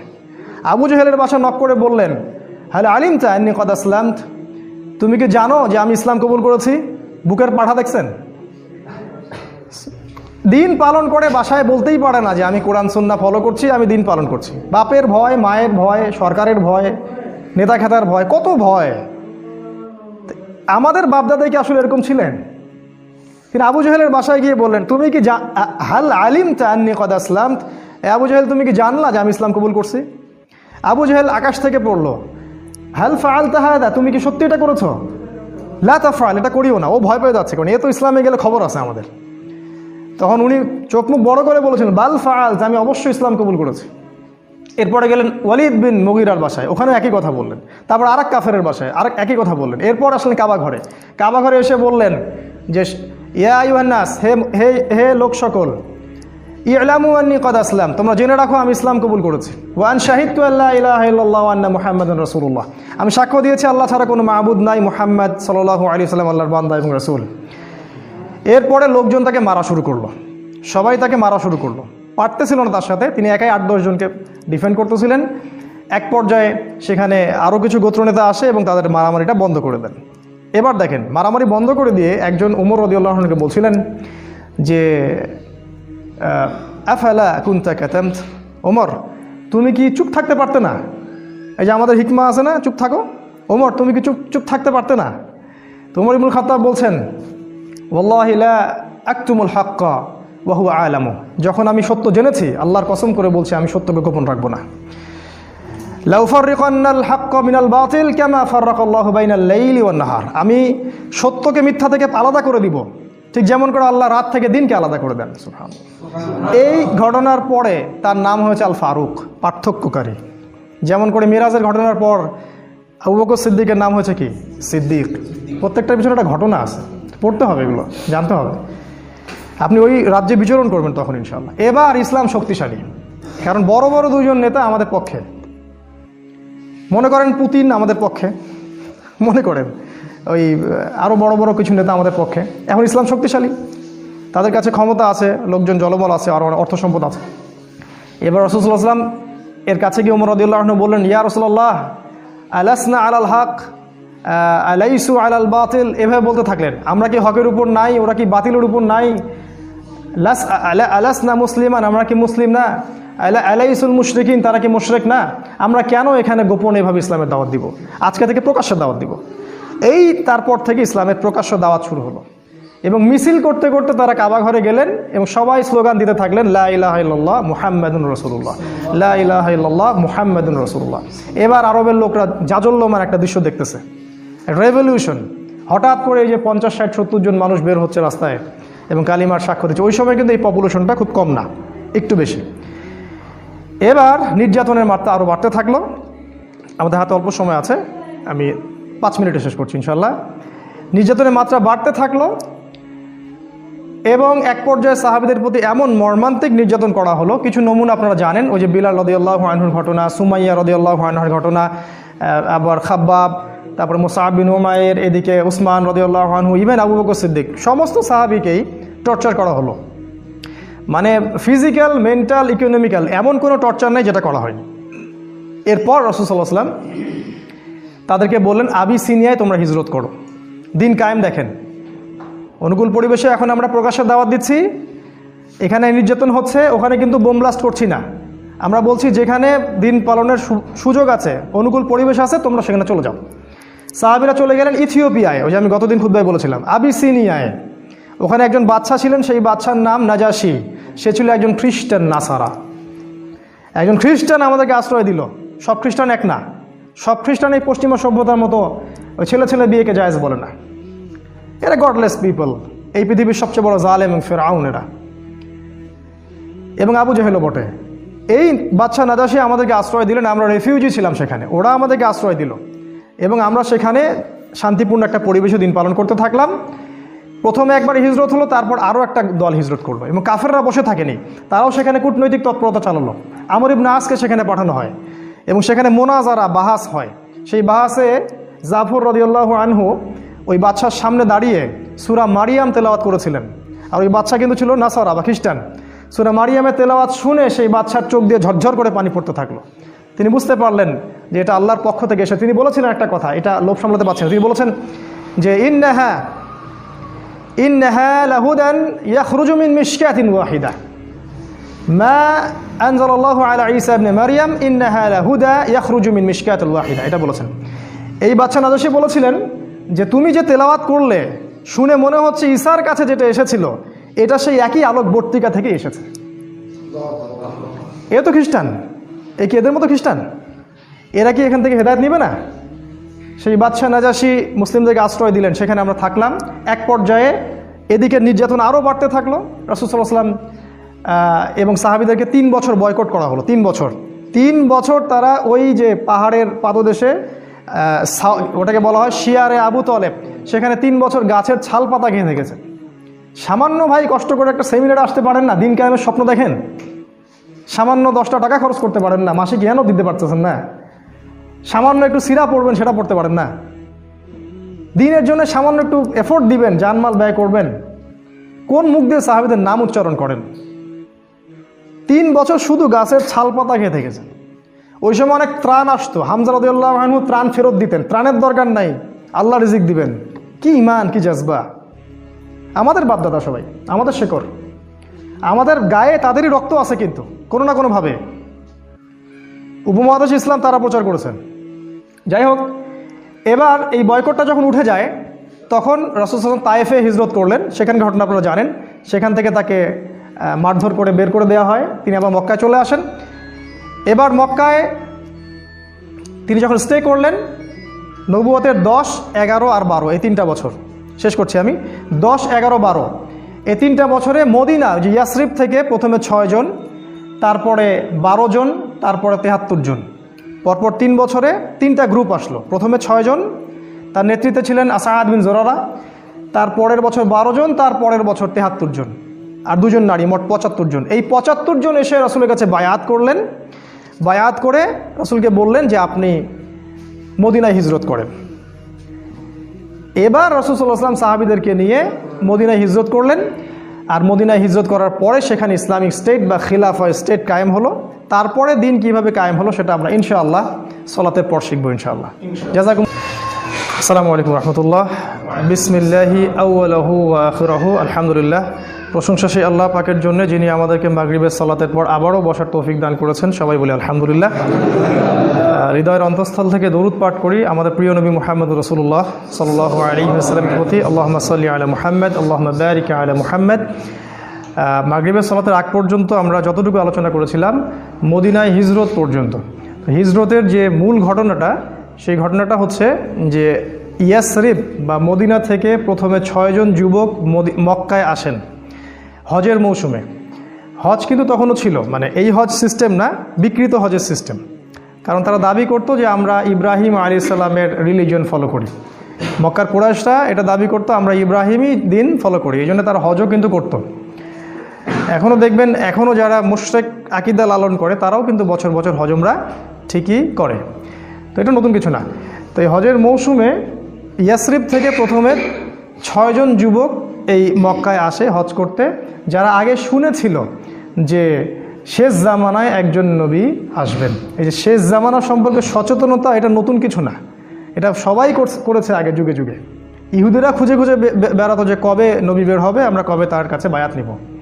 যখন দেখলো নবী ইসমাইল আলাইহিস সালামের বংশ থেকে আসছে, তখন তারা আর সেখান থেকে বায়াত নিল না, উদ্ধত অহংকার করলো। অথচ আমরা কিন্তু ওদের কাবা বাইতুল মাকদাসকে কেন্দ্র করে দীর্ঘদিন নামাজ পড়েছি। এটা বোঝানোর জন্য যে একই সোর্স থেকে সব নবী এসেছেন। যাই হোক, এই 6 জন যুবকের নেতৃত্ব দিয়েছিলেন আসাদ বিন জুরারাহ রাদিয়াল্লাহু আনহু নামে একজন সাহাবী। তিনি রাসূলুল্লাহ সাল্লাল্লাহু আলাইহি ওয়াসাল্লামের সাথে দেখা করলেন 6 জন সাহাবীকে সাথে নিয়ে। আমাদের নবীজি সাল্লাল্লাহু আলাইহি ওয়াসাল্লাম কোরআন পাঠ করে শোনালেন, তাদেরকে ইসলামের দাওয়াত দিলেন এবং এই 6 জন ইসলাম কবুল করলেন আলহামদুলিল্লাহ। এই প্রথম মদিনা থেকে কেউ এসে ইসলাম কবুল করলো। এর আগ পর্যন্ত দেখলেন দীর্ঘ 10 বছর কত চড়াই উতরাই আমাদেরকে পার হতে হলো। এদিকে কাফেরদের নির্যাতন কিন্তু ব্যাপক হচ্ছিল। বয়কট করেছে 3 বছর, তার পরের বছর খাদিজা রাদিয়াল্লাহু আনহা মারা যান, একই বছর চাচা আবু তালেবও মারা যান, মাত্র 3 দিনের ব্যবধানে সম্ভবত। এবং এতে করে নির্যাতন আরও বেড়ে যায়, ওখানে থাকা আমাদের জন্য কষ্টকর হয়ে যায়। তখন নবীজি চাচ্ছিলেন হিজরত করার জন্যেই, আল্লাহ পাকের আদেশের অপেক্ষা করছিলেন। এই জন্য প্রথমে তিনি আবিসিনিয়ায় পাঠিয়েছেন সাহাবীদেরকে, তারপর নিজে গিয়েছেন তায়েফে। আপনারা জানেন তায়েফ থেকে তাকে রক্তাক্ত হয়ে ফিরে আসতে হয়, তায়েফবাসী ইসলাম কবুল করেনি। সেখানে 3 জন ভাই ছিল, আব্দে ইয়ালাইল, আব্দে মাসউদ আর হাবিব বিন আমর। এরা নবীজিকে পাথর নিক্ষেপ করে মাথা ফাটিয়ে দিয়েছিল, ছোট ছোট ছেলেপেলেদেরকে লেলিয়ে দিয়েছিল, যারা নবীজিকে রক্তাক্ত করেছিল। আর আমাদের নবীজি তাদের জন্য বদদোয়া করেননি, বরং দোয়া করেছিলেন যে আমি আশা করি আল্লাহ পাক এর পরবর্তী জেনারেশন থেকে এমন কাউকে বের করবেন যারা আল্লাহর একত্ববাদে বিশ্বাস করবে। একটা তথ্য দিয়ে রেখে আপনাদেরকে, আবু হুরায়রা রাদিয়াল্লাহু আনহু কিন্তু ওই তায়েফবাসীরই সন্তান। যদি নবীজি ওই দিন বদদোয়া করতেন তাহলে আমরা আজকে আবু হুরায়রা রাদিয়াল্লাহু আনহুকে পেতাম না। তার কাছে কিন্তু আসমান, এই যে আপনার পাহাড় পর্বতে ফেরেশতাকে পাঠানো হয়েছিল। পাহাড় পর্বতে ফেরেশতা থাকে, এই কথা আমাদের গডলেস ওয়ার্ল্ড বিশ্বাস করবে না, এডুকেশন সিস্টেম সেকুলার কনসেপ্ট আর বিশ্বাস করবে না। তো আমরা ওদেরকে বলি তোমরা গেট লস্ট, তোমরা এখানে দূর হবে এখান থেকে। পাহাড় পর্বতে ফেরেশতা যখন এসেছিলেন বলেছিলেন আল্লাহ পাক আপনার সাথে তায়েফবাসী যা করেছে আল্লাহ পাক দেখেছেন, আপনি যদি চান 2 পাহাড়কে পিষে একদম তায়েফকে শেষ করে দিব। নবীজি বললেন আমি চাই আল্লাহ পাক ওদেরকে হেদায়েত দান করুন। সুবহানাল্লাহ। তো যাই হোক, এরপরে নবীজি হিজরতের অপেক্ষা করছিলেন, এই সময় ঘটনাটা ঘটে। 6 জন ইয়াসরিবের যুবক আসেন, তারা ইসলাম কবুল করেন। তারপর তাদেরকে আবার নবীজি পাঠিয়ে দেন, মদিনায় পাঠিয়ে দেন, বলেন তোমরা ওখানে দাওয়াতি কাজ করতে থাকো। পরের বছর মানে নবুয়তের এটা ছিল 10ম 11তম বর্ষে তারা আরও 6 জনকে সাথে নিয়ে আসে। দেখেন দিন কায়েম কেমন করে হচ্ছে, প্রথমে গোপন দাওয়াত, তারপরে প্রকাশ্য দাওয়াত, তারপরে একদম যখন আমাদের জনবল বেশি হয়ে গেল, মানে বড় বড় নেতা খেতা মানুষ টাইপের সবাই আমাদের দলে চলে আসলো, তখন আমরা আরও মানে কি বলবো ফ্রিকোয়েন্সির সাথে দাওয়াত দেওয়া শুরু করলাম। এবং যত ফ্রিকোয়েন্ট দাওয়াত হবে তত নির্যাতন বেশি হবে, এটাই সুন্নাহ। এটা হতে থাকলো, এক পর্যায়ে হিজরত করলাম, বয়কট করলো, সোশ্যাল বয়কট, অর্থনৈতিক বয়কট, সব কিছু করলো। তারপরে আমরা হিজরতের জন্য অপেক্ষা করছিলাম। এই 12 জন, এই পরের বছর আরও 6 জন, 6 যোগ 6 মোট 12 জনকে তারা নিয়ে আসলেন। এই 12 জনের সাথে নবী সাল্লাল্লাহু আলাইহি ওয়াসাল্লাম একজন সাহাবীকে মদিনায় পাঠালেন। বিখ্যাত সেই সাহাবী, তার নাম হচ্ছে মুসআব বিন উমাইর রাদিয়াল্লাহু তাআলা আনহু। তিনি প্রচণ্ড রকম ধনীর দুলাল ছিলেন, ইসলামের জন্য সব ছেড়ে দিয়েছিলেন। যখন উহুদের মাঠে তাকে শহীদ করা হয় তখন তাকে কবর দেওয়ার মতো একটা জামা পর্যন্ত পাওয়া যায়নি, তাকে ঘাস দিয়ে ঢেকে কবর দেওয়া হয়েছে। আমরা যারা দায়ী তার কি মুসআব বিন উমাইর? বাংলাদেশে লক্ষ লক্ষ এই যে সিজনে বক্তব্য হবে, এরা কি সবাই মুসআব বিন উমাইর? আলাদা জিনিস। এই দায়ী ইসলামের ইতিহাসের প্রথম দায়ী। কুইজ আসবে আপনাদের অনেক সময়, জিজ্ঞাসা করে অনেকে, দেখবেন ইসলামের ইতিহাসে প্রথম দায়ীকে, এই মুসআব বিন উমাইর রাদিয়াল্লাহু আনহু। তাকে নবীজি পাঠালেন এই 12 জনের সাথে মদিনায়। এবার তিনি গিয়ে মদিনার ঘরে ঘরে দাওয়াত দিতে থাকলেন। আর মদিনায় ছিল আওস এবং খাজরাজ, 2টা গোত্র আপনারা জানেন। মদিনায় ছিল আওস এবং খাজরাজ, এর পাশাপাশি কিছু ইহুদি ছিল, বনু নাজির, বনু কোরাইজা, আর কি একটা কি জানি বনু কাইনুকা, মাশাআল্লাহ জাযাকাল্লাহ। এই 3টা গোত্র ছিল ওই মদিনায়। আর কিছু কিছু মুশরিকও ছিল। এই মুশরিকরা পরে মুনাফিক হয়ে যায় আর কি, আব্দুল্লাহ বিন উবাইয়ের অনুসারী। তো তিনি ঘরে ঘরে দাওয়াত দিতে থাকলেন এবং মাশাআল্লাহ আল্লাহ পাক দাওয়াত কবুল করলেন। এবং আস্তে আস্তে আস্তে আস্তে প্রায় 70-75 জন মানুষ ইসলাম কবুল করলেন মাশাআল্লাহ। প্রত্যেকেই এই মুসআব বিন উমাইর রাদিয়াল্লাহু আনহুর মাধ্যমে ইসলামের হেদায়েতটা পেলেন। চিন্তা করেন তাকে আল্লাহ পাক কিয়ামতের মাঠে কি নেকিটা দিবেন ইনশাআল্লাহ। এবার ওখানে হিজরত করার পটভূমি রচিত হলো। মানে এমন কোনো জায়গায় যাওয়া যাবে না দিনের ব্যাপারটা নিয়ে হিজরত করে যেখানে আমাদের লোকাল সাপোর্ট নাই। প্রতিটা জায়গায় আপনি একটা দলিল পাবেন। একটু ঠান্ডা মাথায় চিন্তা করেন, দেখেন নবী কীভাবে দিন কায়েম করেছেন। ওখানে লোকাল সাপোর্ট পেলাম, আওস এবং খাজরাজ তারা ইসলাম কবুল করলো। এবার নবুয়তের 13তম বর্ষে এই 75 জন, 73 জন পুরুষ আর 2 জন নারী। যদি জিজ্ঞাসা করি ভাইয়া 2 জন নারীর একজনের নাম বলো, হয়তো বলতে পারবেন না, জানা উচিত ছিল। ক্যাটরিনা কাইফকে তো সবাই চিনে, তাই না? সাকিবের স্ত্রীর নাম জানে, নুসাইবা, একজনের নাম হচ্ছে নুসাইবা রাদিয়াল্লাহু আনহা, তিনিও উহুদের মাঠে যুদ্ধ করেছেন বীর বিক্রমে। আরেকজনের নাম আসমা, তিনিও মাশাআল্লাহ একজন বলিষ্ঠ সাহাবী ছিলেন। ইনি আবু বকর সিদ্দিকের মেয়ে না, আরেকজন। তো এই 2 জন নারী আর 73 জন পুরুষ রাসূলের কাছে আসলেন নবুয়তের 13তম বর্ষে। এবার এই বায়াত হচ্ছে। বায়াত তো বোঝেন, আমাদের এই মানে দল সংগঠন বা পীর মুরিদির বায়াত না, এটা বায়াত 2টা ক্ষেত্রে হয়, এক নবীর হাতে অথবা ইসলামী রাষ্ট্রপ্রধানের হাতে। এই 2টা সেক্টরে বায়াত হয়েছে ইসলাম, অন্য কোনো সেক্টরে বায়াত হয়নি। At the same time Abu Bakr Siddiq বায়াত নিচ্ছেন, অন্য সাহাবীরাও বায়াত নিচ্ছেন, এমন কোনো ঘটনা নাই। ইসলামী স্টেটের খলিফা যিনি হবেন তার হাতে আপনি বায়াত নেবেন, জনগণ মৌখিক স্বীকৃতি দিবে। আর নবীর হাতে সবাই হাতে হাত রেখে বায়াত নিতেন, মহিলারা বাদ দিয়ে। বায়াত কিসের উপর হলো? 6টা বিষয়ের উপরে। বিষয়গুলো একটু বলি। 1 নাম্বার, তারা আল্লাহর নবীর হাতে বায়াত করলেন হাতে হাত রেখে। যে আমরা আপনার কথা শুনবো এবং মানব। যারা অ্যাসোসিয়েশন করতে চান, ফাউন্ডেশন করেন বা দিন কায়েম করতে চান, ছোট স্কেলে হোক আর বড় স্কেলে হোক, যেই নেতা হোক না কেন, সে হাফসি গোলামও হোক না কেন, সে যদি কোরআন এবং সুন্নাহ অনুযায়ী আপনাদেরকে পরিচালিত করে, তার কথা আপনাকে শুনতে হবে, মানতে হবে। প্রথম বায়াতের এটা সেক্টর ছিল। আমরা হাতে হাত রেখে বায়াত করতে বলিনি, শিক্ষাটার কথা বলছি। না হলে কোনো অ্যাসোসিয়েশন, কোনো সংগঠন, কোনো ফাউন্ডেশন বা কোনো দাওয়াতি কাফেলা টিকবে না, অসম্ভব। শ্রবণ আনুগত্য নাই, সামি'না আতা'না নাই, টিকবে না। 2 নাম্বার, তারা বায়াত করেছিলেন যে আমরা সুখে অথবা দুঃখে, সচ্ছল অসচ্ছল উভয় অবস্থায় আল্লাহর পথে দান করব, ব্যয় করব। চিন্তা করেন। 3 নাম্বার বলেছে আমরা সৎ কাজের আদেশ করব। 4 নাম্বার, অসৎ কাজে নিষেধ করব। 5 নাম্বার, সত্য প্রচারে নিন্দুকের নিন্দার পরোয়া করব না। চিন্তা করতে পারেন কি বিষয়ের বায়াত হচ্ছে। সত্য প্রচারে কারো নিন্দার পরোয়া আমরা করব না। 6, আমরা আপনাকে হে নবী এমনভাবে প্রোটেক্ট করব, মানে হেফাজত করব মদিনায় ইনশাআল্লাহ, যেভাবে আমরা আমাদের স্ত্রী সন্তানদেরকে হেফাজত করি। এই 6টা বিষয়ের উপর তারা হাতে হাত রেখে বায়াত করলেন এবং তারা জিজ্ঞাসা করলেন যে ইয়া রাসূলুল্লাহ, এগুলো করলে আমরা কি পাবো? রাসূল সাল্লাল্লাহু আলাইহি ওয়াসাল্লাম বলেন, আল জান্নাত, তোমরা জান্নাত পাবে। এবার নাজিল হলো সূরা তওবার 111 নম্বর আয়াত, ওই যে নিশ্চয়ই আল্লাহ মুমিনদের জান মাল ক্রয় করেছেন এই জান্নাতের বিনিময়ে। এই হলো আয়াতের পটভূমি।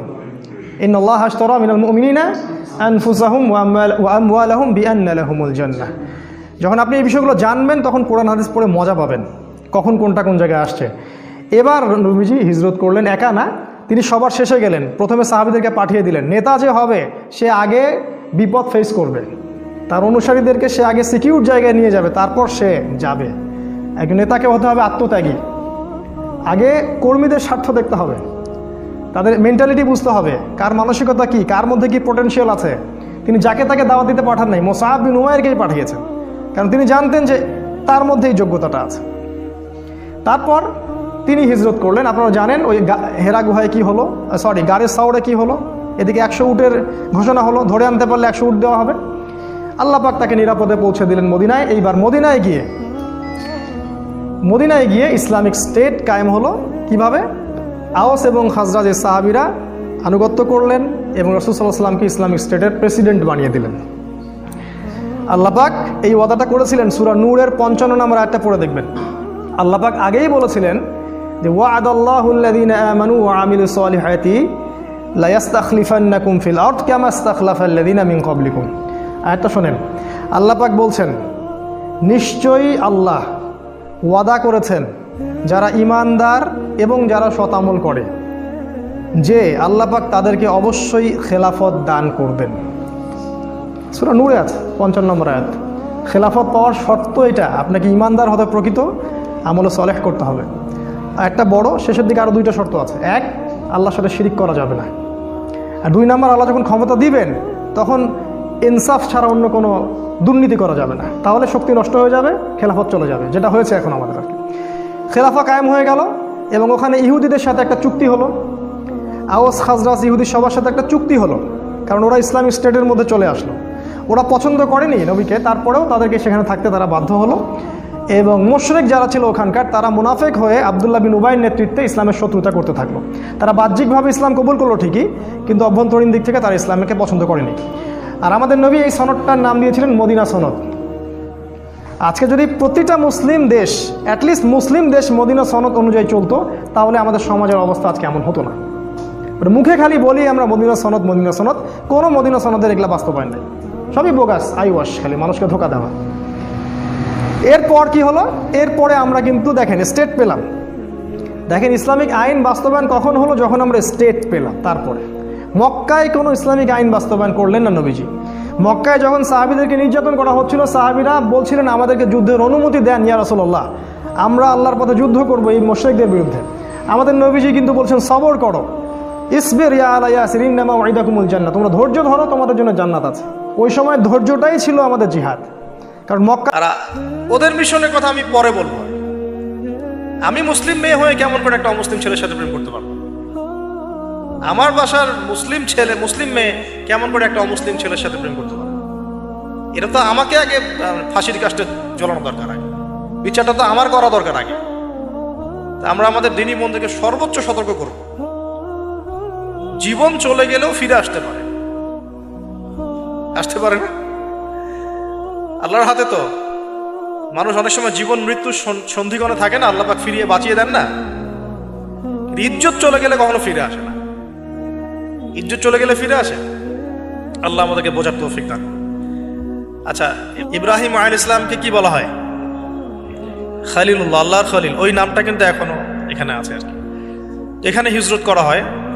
তারপরে এখানে থাকতে লাগলেন তার স্ত্রী সারা আলাইহিস সালাম। এক সময় ওই এলাকায় একটু দুর্ভিক্ষ দেখা দিল। তখন তারা মিশরের দিকে যাচ্ছিলেন খাবারের সন্ধানে। যাওয়ার সময় সেখানে একটা রাজা ছিল, রাজাটা লম্পট টাইপের। লম্পট রাজা বোঝেন কিনা? যারা নারীর নেশা খুব আর কি, যে মেয়েকেই দেখে তাকে তুলে নিয়ে যায়। এগুলো নতুন পাপ না, ইতিহাসে যেগুলো দেখতে এখন যেগুলো হচ্ছে এগুলো হিস্ট্রিতে ছিল, আগেও ছিল। কোরআনে এগুলো সবগুলোকে কেন ব্যাখ্যা করা হয়েছে? কারণ শেষ জামানায় শেষ নবীর উম্মতে এগুলো সবই হবে। শেষ নবীর উম্মতের সময় এই সবগুলো রিপিট হবে, কারণ আল্লাহ পাক সব জানিয়ে দিয়েছেন আমাদেরকে কি হয়েছিল আগে। আমরা হচ্ছে সামারি, পাপের সামারি। সারা ওয়ার্ল্ডের যত পাপ ছিল এগুলো সামারাইজিং করা হয়েছে, এই উম্মত হবে এগুলো উম্মতের মতো। এই জন্য আল্লাহ পাক সতর্ক করেছেন বারবার। এখন এই রাজা সারা আলাইহিস সালামের দিকে চোখ দিল।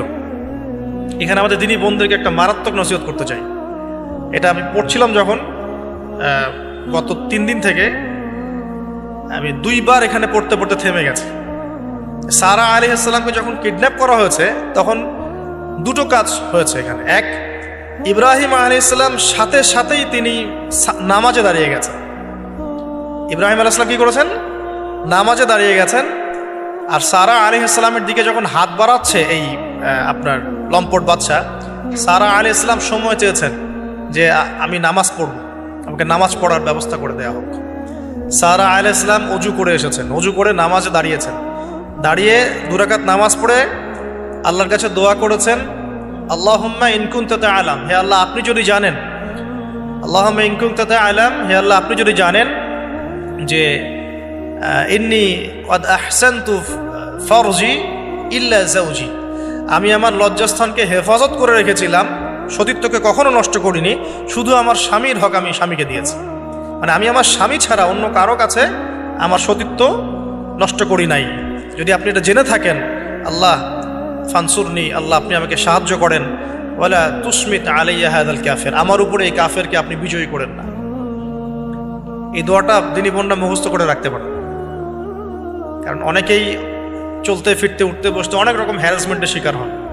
যদি আপনি সতীত্ব রক্ষা করে চলতে পারেন তখন আল্লাহর কাছে দোয়া করবেন, আল্লাহ আপনি যদি জেনে থাকেন আমি আমার সতীত্ব রক্ষা করেছি, আমি অনেস্ট, আমি আমার সতীত্ব রক্ষা করেছি, কারো সামনে আমি আমার সতীত্ব নষ্ট করি নাই, আল্লাহ আপনি এই জালেমের এগেনস্টে, এই কাফের এগেনস্টে, এই ফাসেকের এগেনস্টে আমাকে সাহায্য করেন। এই দোয়া করার সাথে সাথেই এই বাদশার হাতটা অবশ হয়ে গেছে, হাত আর আগাচ্ছে না, হাত প্যারালাইজ হয়ে গেছে, পড়ে গেল সে। তখন আবার তিনি দোয়া করছেন সারা আলাইহিস সালাম, আল্লাহ এখন যদি সে মারা যায় তার মানুষ মনে করবে আমি মেরে ফেলছি। তখন আল্লাহ পাক তাকে ছেড়ে দিলেন, ভালো হয়ে উঠলো। আবার ওই যে বললাম পশুর স্বভাব তো কখনো ঠিক হয় না, আবার হাত দেওয়া চেষ্টা করলো, আবার অবশ হয়ে গেল। এভাবে 3-4 বার চেষ্টা করেছে। এরপরে যখন পারছে না তখন সে বলছে যে আমার সামনে কোন শয়তানকে তোমরা নিয়ে আসছো, সে তার ভাষায় বলছে আর কি, আমার সামনে কোন শয়তানকে হাজির করছো, একে নিয়ে যাও আমার সামনে থেকে। তো ছেড়ে দিল। তারপরে সাথে হাজারা আলাইহিস সালামকেও মানে হাদিয়া হিসেবে দিয়ে দিয়েছে, একে নিয়ে যাও। এবার হাজারা আলাইহিস সালাম, সারা আলাইহিস সালাম, ইব্রাহিম আলাইহিস সালাম কেনানে চলে আসলেন। এখন সারা আলাইহিস সালাম তো ভাবছেন তিনি বন্ধা, তিনি ভাবছেন যে আমার সন্তান হচ্ছে না। তখন ইব্রাহিম আলাইহিস সালামের বয়স প্রায় 86 বছর। কত বছর? আর সারা আলাইহিস সালামের বয়স প্রায় 70। তো 70 বছর হয়ে গেছে একটা মহিলার, মনে করেন বাচ্চা কাচ্চা হয়নি, তাহলে তো তার মনে হবে যে আমার মনে হয় বাচ্চা কাচ্চা হবে না, স্বামীর তো বংশ বাড়ছে না, তো বংশ রক্ষার স্বার্থে আমি তাকে একটা বিয়ে দেওয়ার চেষ্টা করছি। তখন হাজরা আলাইহিস সালামের সাথে তার বিয়ে দেওয়া। এই হলো সেকেন্ড ওয়াইফ। এখনকার পশ্চিমা সভ্যতা অবশ্য আমাদেরকে শেখায় যে একজন নোবেল মানুষ আর কি, মানে a noble man can not marry মানে টোয়াইস, থার্ড, এটা শিখায় যে একজন ভালো মানুষ একাধিক বিয়ে করতে পারে না। এটা নোবেলরা মানে পশ্চিমারা শিখায়। কিন্তু ওরা আবার এটা শেখানোর সাথে সাথে তাদের সোসাইটির মধ্যে একজন মানুষ 10টা-20টা মেয়ের সাথে জেনার চর্চা ঠিকই করে, এটা আবার ওখানে অ্যাভেলেবল। তো নবীগণের সুন্নাহ এটা কাদের সুন্নাহ? নবীগণের সুন্নাহ। কারণ নবীগণ এগুলো ম্যানেজ করতে পারতেন, মেনটেন করতে পারতেন। তাদেরকে আল্লাহ পাক ফিজিক্যাল, মেন্টাল সব ধরনের অ্যাবিলিটি দিয়েছিলেন। এবার বিয়ে হয়ে গেল, কিসের উদ্দেশ্যে দেওয়া হয়েছে? সন্তান। এবার 86 বছর বয়সে আল্লাহ রাব্বুল আলামিন ইব্রাহিম আলাইহিস সালামকে সন্তান দান করলেন। সুবহানাল্লাহ। এই সন্তানের নাম কি? ইসমাঈল আলাইহিস সালাম। সন্তান জন্ম হয়ে গেল, পরীক্ষাও। ইব্রাহিম আলাইহিস সালামের জীবন তো পুরোটাই পরীক্ষা। বাবার থেকে বিচ্ছিন্নতা পরীক্ষা, আগুনের পরীক্ষা, সমাজ থেকে বিচ্ছিন্নতা পরীক্ষা। আবার এই যে এখন পরীক্ষা, আরো বড় বড় পরীক্ষা শুরু হচ্ছে। কি পরীক্ষা? এবার বলছেন স্ত্রী এবং সন্তানকে রেখে আসো মক্কায়। খুব খেয়াল করে দেখেন, এই জায়গা থেকে ইব্রাহিম আলাইহিস সালাম তার বিশ্বাস ছিল যে মক্কাতে আল্লাহ রাব্বুল আলামিন আমার স্ত্রী এবং সন্তানকে কিন্তু মেরে ফেলবেন না ইনশাআল্লাহ। কিন্তু তিনি তো মানুষ, তিনি বুঝতে পারছেন জনমানব শূন্য একটা জায়গায় আমার স্ত্রী সন্তান কিভাবে থাকবে। একটু পানি নিলেন, খেজুর নিলেন, রেখে আসছেন। যখন রেখে আসছেন ওই সময়টার কথা হাদিসের মধ্যে আসছে যে তিনি মানে রেখে চলে আসছেন, পিছন দিকে হাঁটা শুরু করেছেন। তার স্ত্রী দৌড়ে আসছেন বারবার। চিন্তা করেন একটু, মানে আবেগ দিয়ে ভাবেন জিনিসটাকে। আইনা তাযহাবু ইয়া ইব্রাহিম, কোথায় যাচ্ছেন আপনি? স্ত্রীকে তখনও বলা হয়নি যে তোমাদেরকে রেখে চলে যাবো এখান থেকে। স্ত্রীকে তখনও কিন্তু বলা হয় নাই যে তোমাকে রেখে চলে যাবো এখানে, তোমার সন্তানের এই যে দুধের বাচ্চা রেখে চলে যাবো। তখনও কিন্তু তারা জানেন না। জিজ্ঞাসা করছেন আইনা তাযহাবু ইয়া ইব্রাহিম, কোথায় যাচ্ছেন ইব্রাহিম, কোথায় যাচ্ছেন ইব্রাহিম? বুকের মধ্যে পাথর বাঁধা। তখন বুকের মধ্যে তখন ইব্রাহিম আলাইহিস সালাম কি পাথর বাঁধা। এটা পুরুষ, এই ফিলিংসগুলো পুরুষরা বুঝবে, মেয়েরা বুঝবে না। এই বুকে বুকে পাথর বেঁধে হাসি মুখে থাকার যে অনুভূতি, এটা পুরুষরা বুঝবে, মেয়েরা বুঝবে না, তাই না ব্যাপারটা? তো ইব্রাহিম আলাইহিস সালামের বুকে তখন পাথর বাঁধে, তিনি কথাই বলতে পারতেছেন না। তখন তিনি বললেন যে আপনি কি আল্লাহর হুকুমে রেখে যাচ্ছেন আমাদেরকে এখানে? তখন ইব্রাহিম শুধু মাথা নাড়লেন, মুখ দিয়ে হ্যাঁও বলেন নাই, মাথা নাড়ছেন খালি। তখন মাশা আল্লাহ, এই যে ইসমাঈলের মা আলাইহিস সালাম, তিনি বলছেন যে তাহলে আল্লাহ পাক, তাহলে আল্লাহ রাব্বুল আলামিন, আর যদি আপনি আল্লাহর হুকুমেই আমাদেরকে রেখে গিয়ে থাকেন, তাহলে আল্লাহ পাক আমাদেরকে কোশ্চিনকালেও ধ্বংস করবেন না। এমন মহান তাওয়াক্কুলকে দেখালেন স্ত্রী হাজেরা আলাইহিস সালাম। এবার আসেন, উনিও কিন্তু দেখতে পাচ্ছেন যে আশপাশে কোনো মানুষই নাই, জনমানব শূন্য জায়গা, পানি নাই, খাবার নেই, কিছুই নাই। এবার ইব্রাহিম যখন চলে আসলেন, একটা পাহাড়ের আড়ালে গিয়ে দাঁড়ালেন কিছু দূরে এসে। তখন হাত তুলে আল্লাহর কাছে দোয়া করা শুরু করলেন। রব্বি, সূরা ইব্রাহিমের মধ্যে আসছে, রব্বি ইন্নী আসকানতু মিন যুররিয়াতি বিওয়াদিন গায়রি যি যার'ইন ইনদা বাইতিকাল মুহাররাম রব্বানা লিয়ুকিমুস সালাহ ফাজআল আফইদাতাম মিনান নাসি তাহওয়ি ইলাইহিম ওয়ারযুকহুম মিনাথ থামারাতি লাআল্লাহুম ইয়াশকুরুন। সুবহানাল্লাহ। তিনি দোয়া করছেন, আল্লাহ, আমি আমার স্ত্রী এবং আমার সন্তানকে জনমানবহীন বিরান একটা জায়গায় তোমার ঘরের কাছে রেখে আসলাম। আল্লাহ এই কারণে যাতে করে তারা নামাজ কায়েম করে। কি করে? আল্লাহ, তুমি মানুষের মনগুলোকে তাদের দিকে ঘুরিয়ে দিও এবং তাদেরকে ফল ফলাদি দিয়ে রিজিক দিও, যাতে করে তারা তোমার শুকরিয়া আদায় করতে পারে। এখনো দেখেন ওই জায়গায় নামাজ ঠিকই কায়েম হচ্ছে। ওই জায়গায় কিন্তু নামাজ পড়েও যেমন শান্তি, নামাজের আসল রুহানিয়াত ওখানে বোঝা যায়। 24 ঘন্টা ওখানে নামাজ, তাওয়াফ, সাই চলতেই আছে, 1 মিনিটের জন্য বন্ধ হচ্ছে না। তারপরে মানুষের মন অটোমেটিক ওখানে ঘোরানো থাকে। সবাই চায় জীবনে অন্তত একটাবার হজ করতে, একটাবার আল্লাহর ঘর দেখতে। আর পৃথিবীর এমন কোনো ফল পাবেন না সেখানে নাই। অথচ ওখানে কিন্তু খুব কৃষিভিত্তিক কিছু চাষ হয় না, খুব একটা চাষ হয় না। তো ইব্রাহিম আলাইহিস সালামের দোয়ার বরকত দেখেন, কি বরকত! ব্যাস আল্লাহ রাব্বুল আলামিন কবুল করলেন।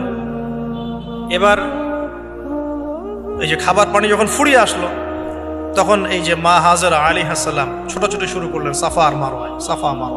একবার সাফার উপরে ওঠেন, একবার মারওয়া। এখনকার সাফা মারওয়া না, এখন মোজাইক দিয়ে টাইলস করে দেওয়া সাফা মারোয়া না, যেটা আমরা সাই করি, এই সাই সেই সাই না। ওইটা তখন ছিল একদম রুক্ষ একটা জায়গা, জীর্ণ শীর্ণ একদম ভূমি ছিল। আর এখন তো কয়েক তালা হয়েছে। এটা যারা ওমরা হজ করেছেন বা হজ করেছেন তারা জানেন। তো এরকম বিরান জায়গা সাফা মারোয়া, একজন মহিলা, একজন নারী, তার কি জাজবা, সে এই শক্তি কোথায় পাচ্ছে? সে এই শক্তি পাচ্ছে কোথায়? সেই তাওয়াক্কুল কোথায় পাচ্ছে? কোন আশা নিয়ে সে ছুটছে আর কি? আর আমরা কোন আশা নিয়ে দুনিয়ার পথে ছুটছি আর কি? পানি, বাচ্চা এদিকে কান্নাকাটি করছে, চিৎকার করছে, সে দৌড়াচ্ছে, একবার সাফা একবার মারোয়া, একবার সাফা একবার মারোয়া। আমরা যখন হজ করতে যাই, উমরা করতে যাই, কখনো এই ফিলিংসই আসে না আমাদের মধ্যে। ওইখানে গিয়ে সেলফি উঠানো শুরু করে মানুষ। আমরা গিয়েছিলাম, অবাক হয়ে যায়, ওখানে সেলফি উঠে মানুষ বসে বসে। সাফা মারোয়া সাইর কোনো ফিলিংসই নাই। এটা হাজরা আলাইহিস সালামের স্মৃতি। আল্লাহ পাকের কাছে এই দৌড়াদৌড়ি এতই ভালো লেগেছে, আল্লাহ পাক কিয়ামত পর্যন্ত রেখে দিয়েছেন। সুবহানাল্লাহ। একজন নারীর সম্মানে, এই যে সন্তান, মায়ের বাঁধন, সুবহানাল্লাহ, এগুলা আসলে বলে বোঝানো যায় না ফিলিংসগুলা। এই 7 বার সাইর মধ্যেই আল্লাহ রাব্বুল আলামিনের এই যে হুকুম চলে আসলো। দেখেন যে ইসমাইলের পায়ের কাছ থেকে পানির ফোয়ারা বের হচ্ছে। এই পানির ফোয়ারা বের করে দিয়ে গেলেন কে? জিবরাইল আলাইহিস সালাম। আর তিনি বলে গেলেন যে তোমরা কষ্ট নিও না, এখানে আল্লাহর ঘর হবে। এই ছেলে আর তার বাবা মিলে ঘর নির্মাণ করবে।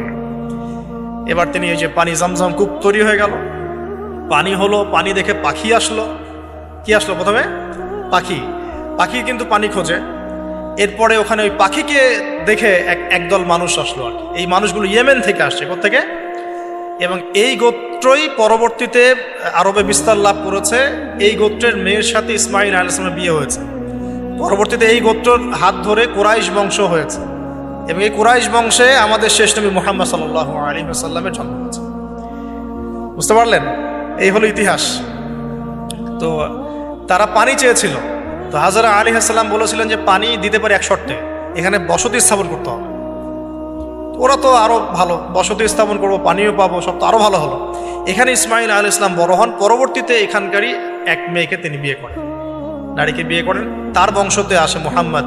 তার বংশতে আস্তে আস্তে যে কুরাইশ, বনু হাশিম, বনু মাখজুম, এগুলো হতে হতে হতে মুহাম্মদ সাল্লাল্লাহু আলাইহি ওয়াসাল্লাম কুরাইশ বংশে জন্ম নেন। তাহলে আমাদের নবীর পিতা কে বলেন? ইসমাইল। কে? ইসমাইল আলাইহিস সালামকে বলা হয় আরব জাতির পিতা, আলাদা করে আরব জাতির পিতা। আর তখনই কিন্তু আরবি ভাষাটাই, যে আমরা যে এখনকার যে আরবি ভাষাটা দেখছি, এই আরবি ভাষাটা কিন্তু এই বনু জোহরম গোত্র থেকে আসছে আর। বুঝতে পারছেন? এই গোত্রের ভাষা ছিল এই ক্লাসিক্যাল আরবি ভাষা, আমরা যে আরবিটা এখন চর্চা করি।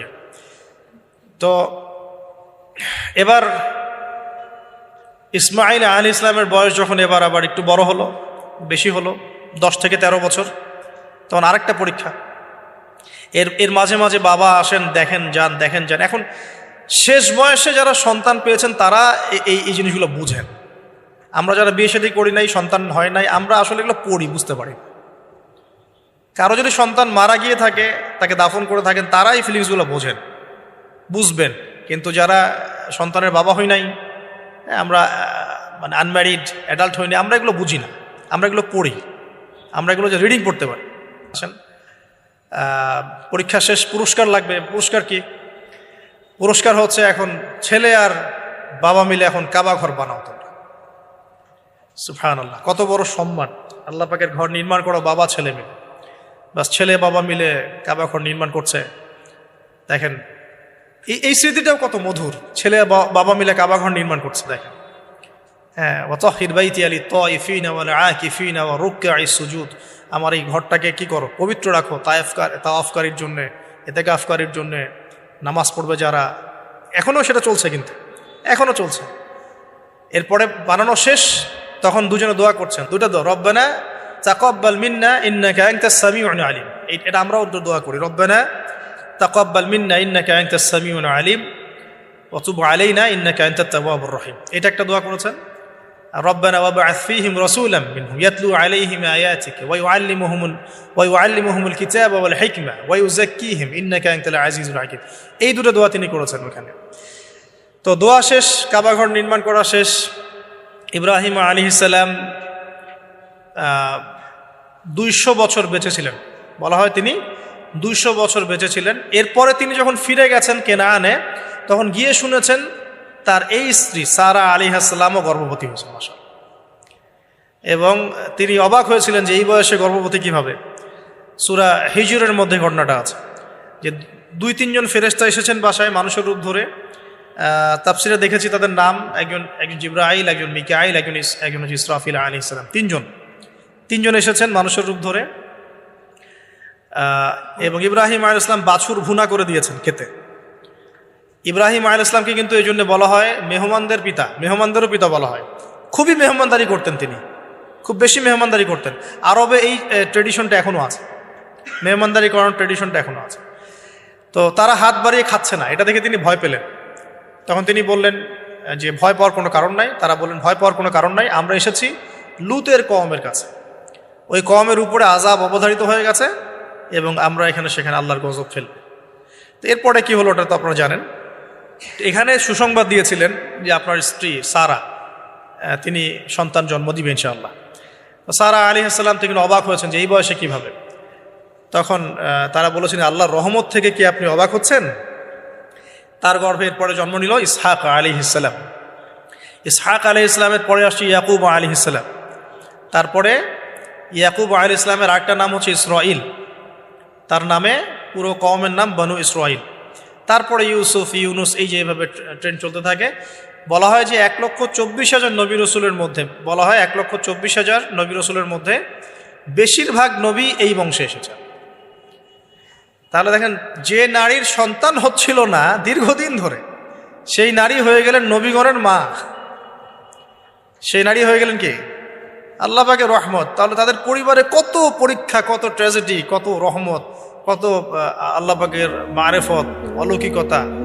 এই সব কিছু মিলিয়ে হচ্ছে আমাদের এই যে আপনার জিলহজের 10 দিন, কুরবানি, আমাদের হজ, আমাদের ওমরা, আমাদের তাওয়াফ, আমাদের সাই, আমাদের কুরবানি, যে আমাদের পাথর নিক্ষেপ করা, এই পুরো বিষয়গুলো ইব্রাহিম আলাইহিস সালামের এই মহান জীবনের সাথে সম্পৃক্ত আছে। তো আমরা এই জীবন থেকে যে শিক্ষাগুলো পাইলাম, এই শিক্ষাগুলোর পয়েন্টসগুলো একটু খালি খেয়াল করি। 1 নম্বর, ইব্রাহিম আলাইহিস সালামের জীবন থেকে শিক্ষা পেলাম আত্মসমর্পণের। 1 নম্বর শিক্ষা কি ভাই? আত্মসমর্পণ। মানে জীবনের যেখানেই আল্লাহ পাকের যে হুকুম আসবে মাথা পেতে নিতে হবে, কোনো প্রশ্ন করা যাবে না, কোনো প্রশ্ন করা যাবে না, কোনো যুক্তি, বিজ্ঞান, দর্শনও খোঁজার দরকার নেই। হ্যাঁ, থাকতে পারে, কিন্তু আমি সেটার জ্ঞান নাও রাখতে পারি। যুক্তি থাকতে পারে, বিজ্ঞান থাকতে পারে, দর্শন থাকতেও পারে, এটা কিছু কিছু আমার বুঝে আসতেও পারে, আবার এমন হতে পারে বেশিরভাগই আমি বুঝতে পারছি না। তারপরেও আমাকে আত্মসমর্পণ করতেই হবে, এর নাম হলো ইসলাম। এটা হলো প্রথম কথা। দ্বিতীয় হচ্ছে যে যারা এরকম করে আত্মসমর্পণ করবে তাদেরকে তাওহীদপন্থী হতে হবে। ইব্রাহিম আলাইহিস সালামের পুরো এই লাইফ হিস্ট্রিটার মধ্যে আছে তাওহীদ, তাওহীদ আর তাওহীদ, একত্ববাদ, একত্ববাদ, একত্ববাদ। আল্লাহ রাব্বুল আলামিনের একত্ববাদ শিখুন, কিতাবুত তাওহীদ, এই টাইপের বইগুলো পড়ুন, শিরক থেকে দূরে থাকুন। ইনশাআল্লাহ যে ব্যক্তি শিরক থেকে দূরে থাকবে, তাওহীদপন্থী হবে, সে মৃত্যুবরণ করলে জান্নাতে যাবে ইনশাআল্লাহ। মান মাতা লা ইউশরিক বিল্লাহি শাইআ দাখালাল জান্নাহ। যে ব্যক্তি মৃত্যুবরণ করবে এমন অবস্থায় যে আল্লাহর সাথে শরীক করে নাই, সে জান্নাতে যাবে ইনশাআল্লাহ। তো ইব্রাহিমের চেতনা আমাদেরকে শেখায় তাওহীদ, ইব্রাহিমের চেতনা আমাদেরকে শেখায় আত্মসমর্পণ, ইসলাম, আত্মসমর্পণ এবং তাওহীদ। আরও শেখায় আল্লাহর প্রতি তাওয়াক্কুল। আল্লাহর প্রতি কি? তাওয়াক্কুল, ভরসা করা। কিভাবে তারা ভরসা করেছেন, তাওয়াক্কুল করেছেন। সবসময় বলেছেন হাসবি আল্লাহ ওয়া নি'মাল ওয়াকিল, হাসবি আল্লাহ ওয়া নি'মাল। বলা হয় যে এই কালিমাটাও যদি সকাল সন্ধ্যায় কেউ 7 বার করে পড়ে, হাসবি আল্লাহু লা ইলাহা ইল্লা হু আলাইহি তাওয়াক্কালতু ওয়া হুয়া রাব্বুল আরশিল আযীম, এই দোয়াটাও যদি সকাল সন্ধ্যায় কেউ 7 বার করে পড়ে, দুনিয়া আখিরাতের যে কোনো প্রয়োজন আল্লাহ পূরণ করে দিবেন ইনশাআল্লাহ। এটাও সূরা তাওবার মধ্যে আছে, ঠিক আছে। তারপরে 4 নম্বর হচ্ছে যে জ্ঞানতাত্ত্বিক যুদ্ধ। মানে ইব্রাহিম আলাইহিস সালাম কিন্তু হাত দিয়ে যুদ্ধ করেন নাই, কিন্তু জ্ঞানতাত্ত্বিক দর্শন দিয়ে, জ্ঞান দিয়ে তিনি কিন্তু সারা জীবন ধরেই যুদ্ধ করে গেছেন মানে বাতিলপন্থীদের সাথে। আপনারা শুরুতে দেখলেন একটা একটা করে। 5 নম্বর হচ্ছে যে তার জীবনে হিজরতের ঘটনা ছিল। তাকে পরিবার থেকে বাধা পেতে হয়েছে, সমাজ থেকে বাধা পেতে হয়েছে, তাকে ধর্ম নেতারা চ্যালেঞ্জ করেছে, এমনকি নমরুদের অগ্নি পরীক্ষাতেও পড়তে হয়েছে, তারপরে তাকে হিজরত করতে হয়েছে। এই প্রত্যেকটা সুন্নত আমাদের নবী সাল্লাল্লাহু আলাইহি ওয়াসাল্লামের জীবনেও হয়েছে। তাকেও পরিবার থেকে বাধা দেওয়া হয়েছে, সমাজ বাধা দিয়েছে, তাকে ধর্মনেতারা বাধা দিয়েছে এবং তাকেও দেশ ছাড়া করা হয়েছে। 5 নাম্বার, নেককার স্ত্রীর ভূমিকা। তাদের উভয়ের জীবনে নেককার স্ত্রীর একটা মারাত্মক ভূমিকা ছিল। চিন্তা করে দেখেন, যদি আমরা সারা আলাইহিসসালাম আর হাজারা আলাইহিসসালামকে এই পুরো হিস্ট্রি আর গল্পটা থেকে মাইনাস করে দিই, গল্পের কতটুকু বাকি থাকে? বুঝতে পারছেন না? এই পুরো গল্প থেকে যদি আমরা এই 2টা ক্যারেক্টারকে মাইনাস করি তাহলে কিন্তু গল্পের আর কিছু বাকি থাকে না, মানে খুব কমই বাকি থাকে। তার মানে তারা এখানে অনেক ভাইটাল ক্যারেক্টার। এই কারণে আমাদের জীবনেও সবচেয়ে ভাইটাল ক্যারেক্টার কারা? আমাদের স্ত্রীরা। আমাদের পিতামাতার চাইতেও বেশি বড় ভাইটাল ক্যারেক্টার কারা? তো এই জন্য স্ত্রী এবং স্বামী চুজ করার ক্ষেত্রে সর্বোচ্চ সতর্ক থাকতে হবে এবং স্ত্রীদেরকে অবশ্যই তাওহীদপন্থী হতে হবে। হাজরা আলাইহিসসালামের মতো দিনদার, নেককার, পরহেজগার, আল্লাহর প্রতি ভরসাকারিণী হতে হবে। সবর, ধৈর্য ধারণকারিণী হতে হবে, ধৈর্য ধারণকারী। এবং স্বামী যদি নেককার হয়, সেই স্বামীকে সাপোর্ট করা, তাকে তার স্বপ্ন, তার ভিশনকে এগিয়ে নেওয়া, তার পাশে থাকা, তাকে পিছন থেকে বুস্ট আপ করা, এগুলো স্ত্রীর দায়িত্ব। এগুলো যদি করতে পারে তাহলে পরিবারটা ইনশাআল্লাহ ইব্রাহিমের তাওহীদের আদর্শের পরিবার হবে ইনশাআল্লাহ তাআলা। ওই পরিবারের কর্তাই হবে ইব্রাহিমের মতো, আর ওই পরিবারের স্ত্রী হবে হাজরা সারার মতো ইনশাআল্লাহ। তখন ওই পরিবার থেকে ইসমাইলের মতো সন্তান প্রডিউসড হবে ইনশাআল্লাহ আযজা ওয়া জাল। এরপরে আছে যে অগ্নি পরীক্ষা। আপনি যদি তাওহীদপন্থী হন, পরিপূর্ণ মুসলিম হওয়ার চেষ্টা করেন, পদে পদে আল্লাহ পরীক্ষা নেবেন। এমনকি বড় পরীক্ষাও আসতে পারে, সেসব পরীক্ষার জন্য আল্লাহ পাকের বান্দারা মানসিকভাবে প্রস্তুত থাকবে ইনশাআল্লাহ। এরপরে ভালোবাসা। ভালোবাসার সর্বোচ্চ লেভেলটা শুধু আল্লাহ পাকের জন্য। দেখেন, সন্তানের ভালোবাসা চাইতেও আল্লাহর ভালোবাসাকে তিনি বড় করে দেখেছেন, তাই না? তো আল্লাহ পাকের চাইতে বেশি কাউকে ভালোবাসা যাবে না। আল্লাহর জন্য অন্যদেরকে ভালোবাসবো, আল্লাহর জন্য সবকিছু করবো ইনশাআল্লাহ। তারপর আরো অনেক আছে, যেমন বিপদে কষ্টে তারা নামাজ পড়েছেন, তাই না? কষ্টে বিপদে তারা নামাজে দাঁড়িয়েছেন। তো এটা আমাদের শেখা উচিত ইব্রাহিম আলাইহিসসালামের জীবন থেকে, বিপদে কষ্টে সমস্যায় পড়লে নামাজে দাঁড়িয়ে যাওয়া। তারপরে শয়তানের ধোকায় না পড়ে পাথর নিক্ষেপ করেছেন। জীবনে পদে পদে শয়তান ধোকা দেওয়ার চেষ্টা করবে, শয়তানকে এভাবেই পাথর নিক্ষেপ করে পথ চলতে হবে। আল্লাহ পাক তৌফিক দান করুন। এছাড়াও আল্লাহ রাব্বুল আলামিনের বন্ধু ছিলেন ইব্রাহিম আলাইহিসসালাম। আল্লাহ রাব্বুল আলামিন তার সাথে কুরবানি এবং হজের মহান স্মৃতিকে জড়িত করেছেন। তো যারা আমরা হজ করতে যাব ইনশাআল্লাহ, উমরা করতে যাবেন যারা, বা কুরবানি করব আমরা এই সামনে, অবশ্যই ইব্রাহিম আলাইহিস সালামের জীবনী, ইসমাইল আলাইহিস সালামের জীবনী, হাজরা আলাইহিস সালামের জীবনী, তাদের এই পুরো হিস্ট্রিটা অন্তত একবার পড়ে দেখব কুরবানি করার আগে। তাহলে ইনশাআল্লাহ ইবাদতে আমরা অনেক বেশি স্বাদ পাব। আর সবশেষ কথা হচ্ছে যে এই যে ইব্রাহিম আলাইহিস সালামকে সারা জীবন ধরে পরীক্ষা দিতে হলো, তিনি আত্মসমর্পণ করলেন, হিজরত করলেন, তিনি বাইতুল্লাহ নির্মাণ করলেন, সন্তান কুরবানির মতো পরীক্ষা দিলেন, স্ত্রীকে রেখে আসলেন ইত্যাদি। তার এই পুরো জীবনটাতে তার পাশে সংখ্যাগরিষ্ঠ মানুষটা সাথে ছিল না কখনো। তার পাশে খুব বেশি মানুষ ছিল না, অল্প কিছু মানুষই ছিল, ঠিক আছে? তো হকপন্থী মানুষ অল্প হবে, এটা সত্য, এবং তাদের উপরে আল্লাহ রাব্বুল আলামিনের রহমত বরকত থাকবে। শেষ কথা হচ্ছে, ইব্রাহিম আলাইহিস সালাম যখন এভাবে একা একা পরীক্ষা দিচ্ছিলেন, তখন আল্লাহ পাক একটা কথা বলেছেন, ওইটা দিয়ে আমি শেষ করছি। আল্লাহ রাব্বুল আলামিন বলেছেন যে ইব্রাহিম একাই একটা উম্মাহ, ইব্রাহিম একাই একটা উম্মাহ। তো যদি আপনি একাই হকপন্থী হন, আল্লাহ পাকের কাছে আপনি পুরো একটা উম্মার সমান গুরুত্ব রাখবেন ইনশাআল্লাহ তাআলা। তো আল্লাহ পাক আমাদের সবাইকে তাওহীদ শেখার তৌফিক দান করুন এবং পরিপূর্ণ ইসলাম পালন করার তৌফিক দান করুন। আল্লাহ পাকের যাবতীয় হুকুম আহকামকে একদম বিনা বাক্য ব্যয়ে মেনে নেওয়ার মানসিকতা আল্লাহ পাক দান করুন এবং আমাদেরকে আল্লাহ পাক ইব্রাহিম আলাইহিস সালামের মতো পরিবার দান করেন, সেরকম স্ত্রী দান করেন, সেরকম সন্তান দান করেন। আর সর্বোপরি যতদিন পর্যন্ত আমাদের সমাজে, আমাদের পরিবারে ইব্রাহিমের মতো পিতা, হাজরা সারার মতো মার, ইসমাইলের মতো সন্তান জন্ম হচ্ছে না, ততদিন আমরা পরিপূর্ণ দিন প্রতিষ্ঠা করতে পারছি। অতএব আমাদের কাজ একটাই এখন, প্রত্যেক ঘরে ঘরে ইব্রাহিমী চেতনার পিতা তৈরি করা, সারা এবং হাজারা আলাইহিম আসসালাম তাদের মতো স্ত্রী তৈরি করা, এবং ইসমাইল আলাইহিস সালামের মতো সন্তান তৈরি করা। ইনশাআল্লাহ সেদিন বেশি দূরে নয়, যদি এটা করা যায় সেদিন বেশি দূরে নয় ইনশাআল্লাহ, যেদিন আল্লাহ রাব্বুল আলামিন এই মানুষগুলোর হাতে আল্লাহ পাকের জমিনে আল্লাহর দ্বীনের তাওহীদের পতাকা কায়েম করবেন ইনশাআল্লাহ।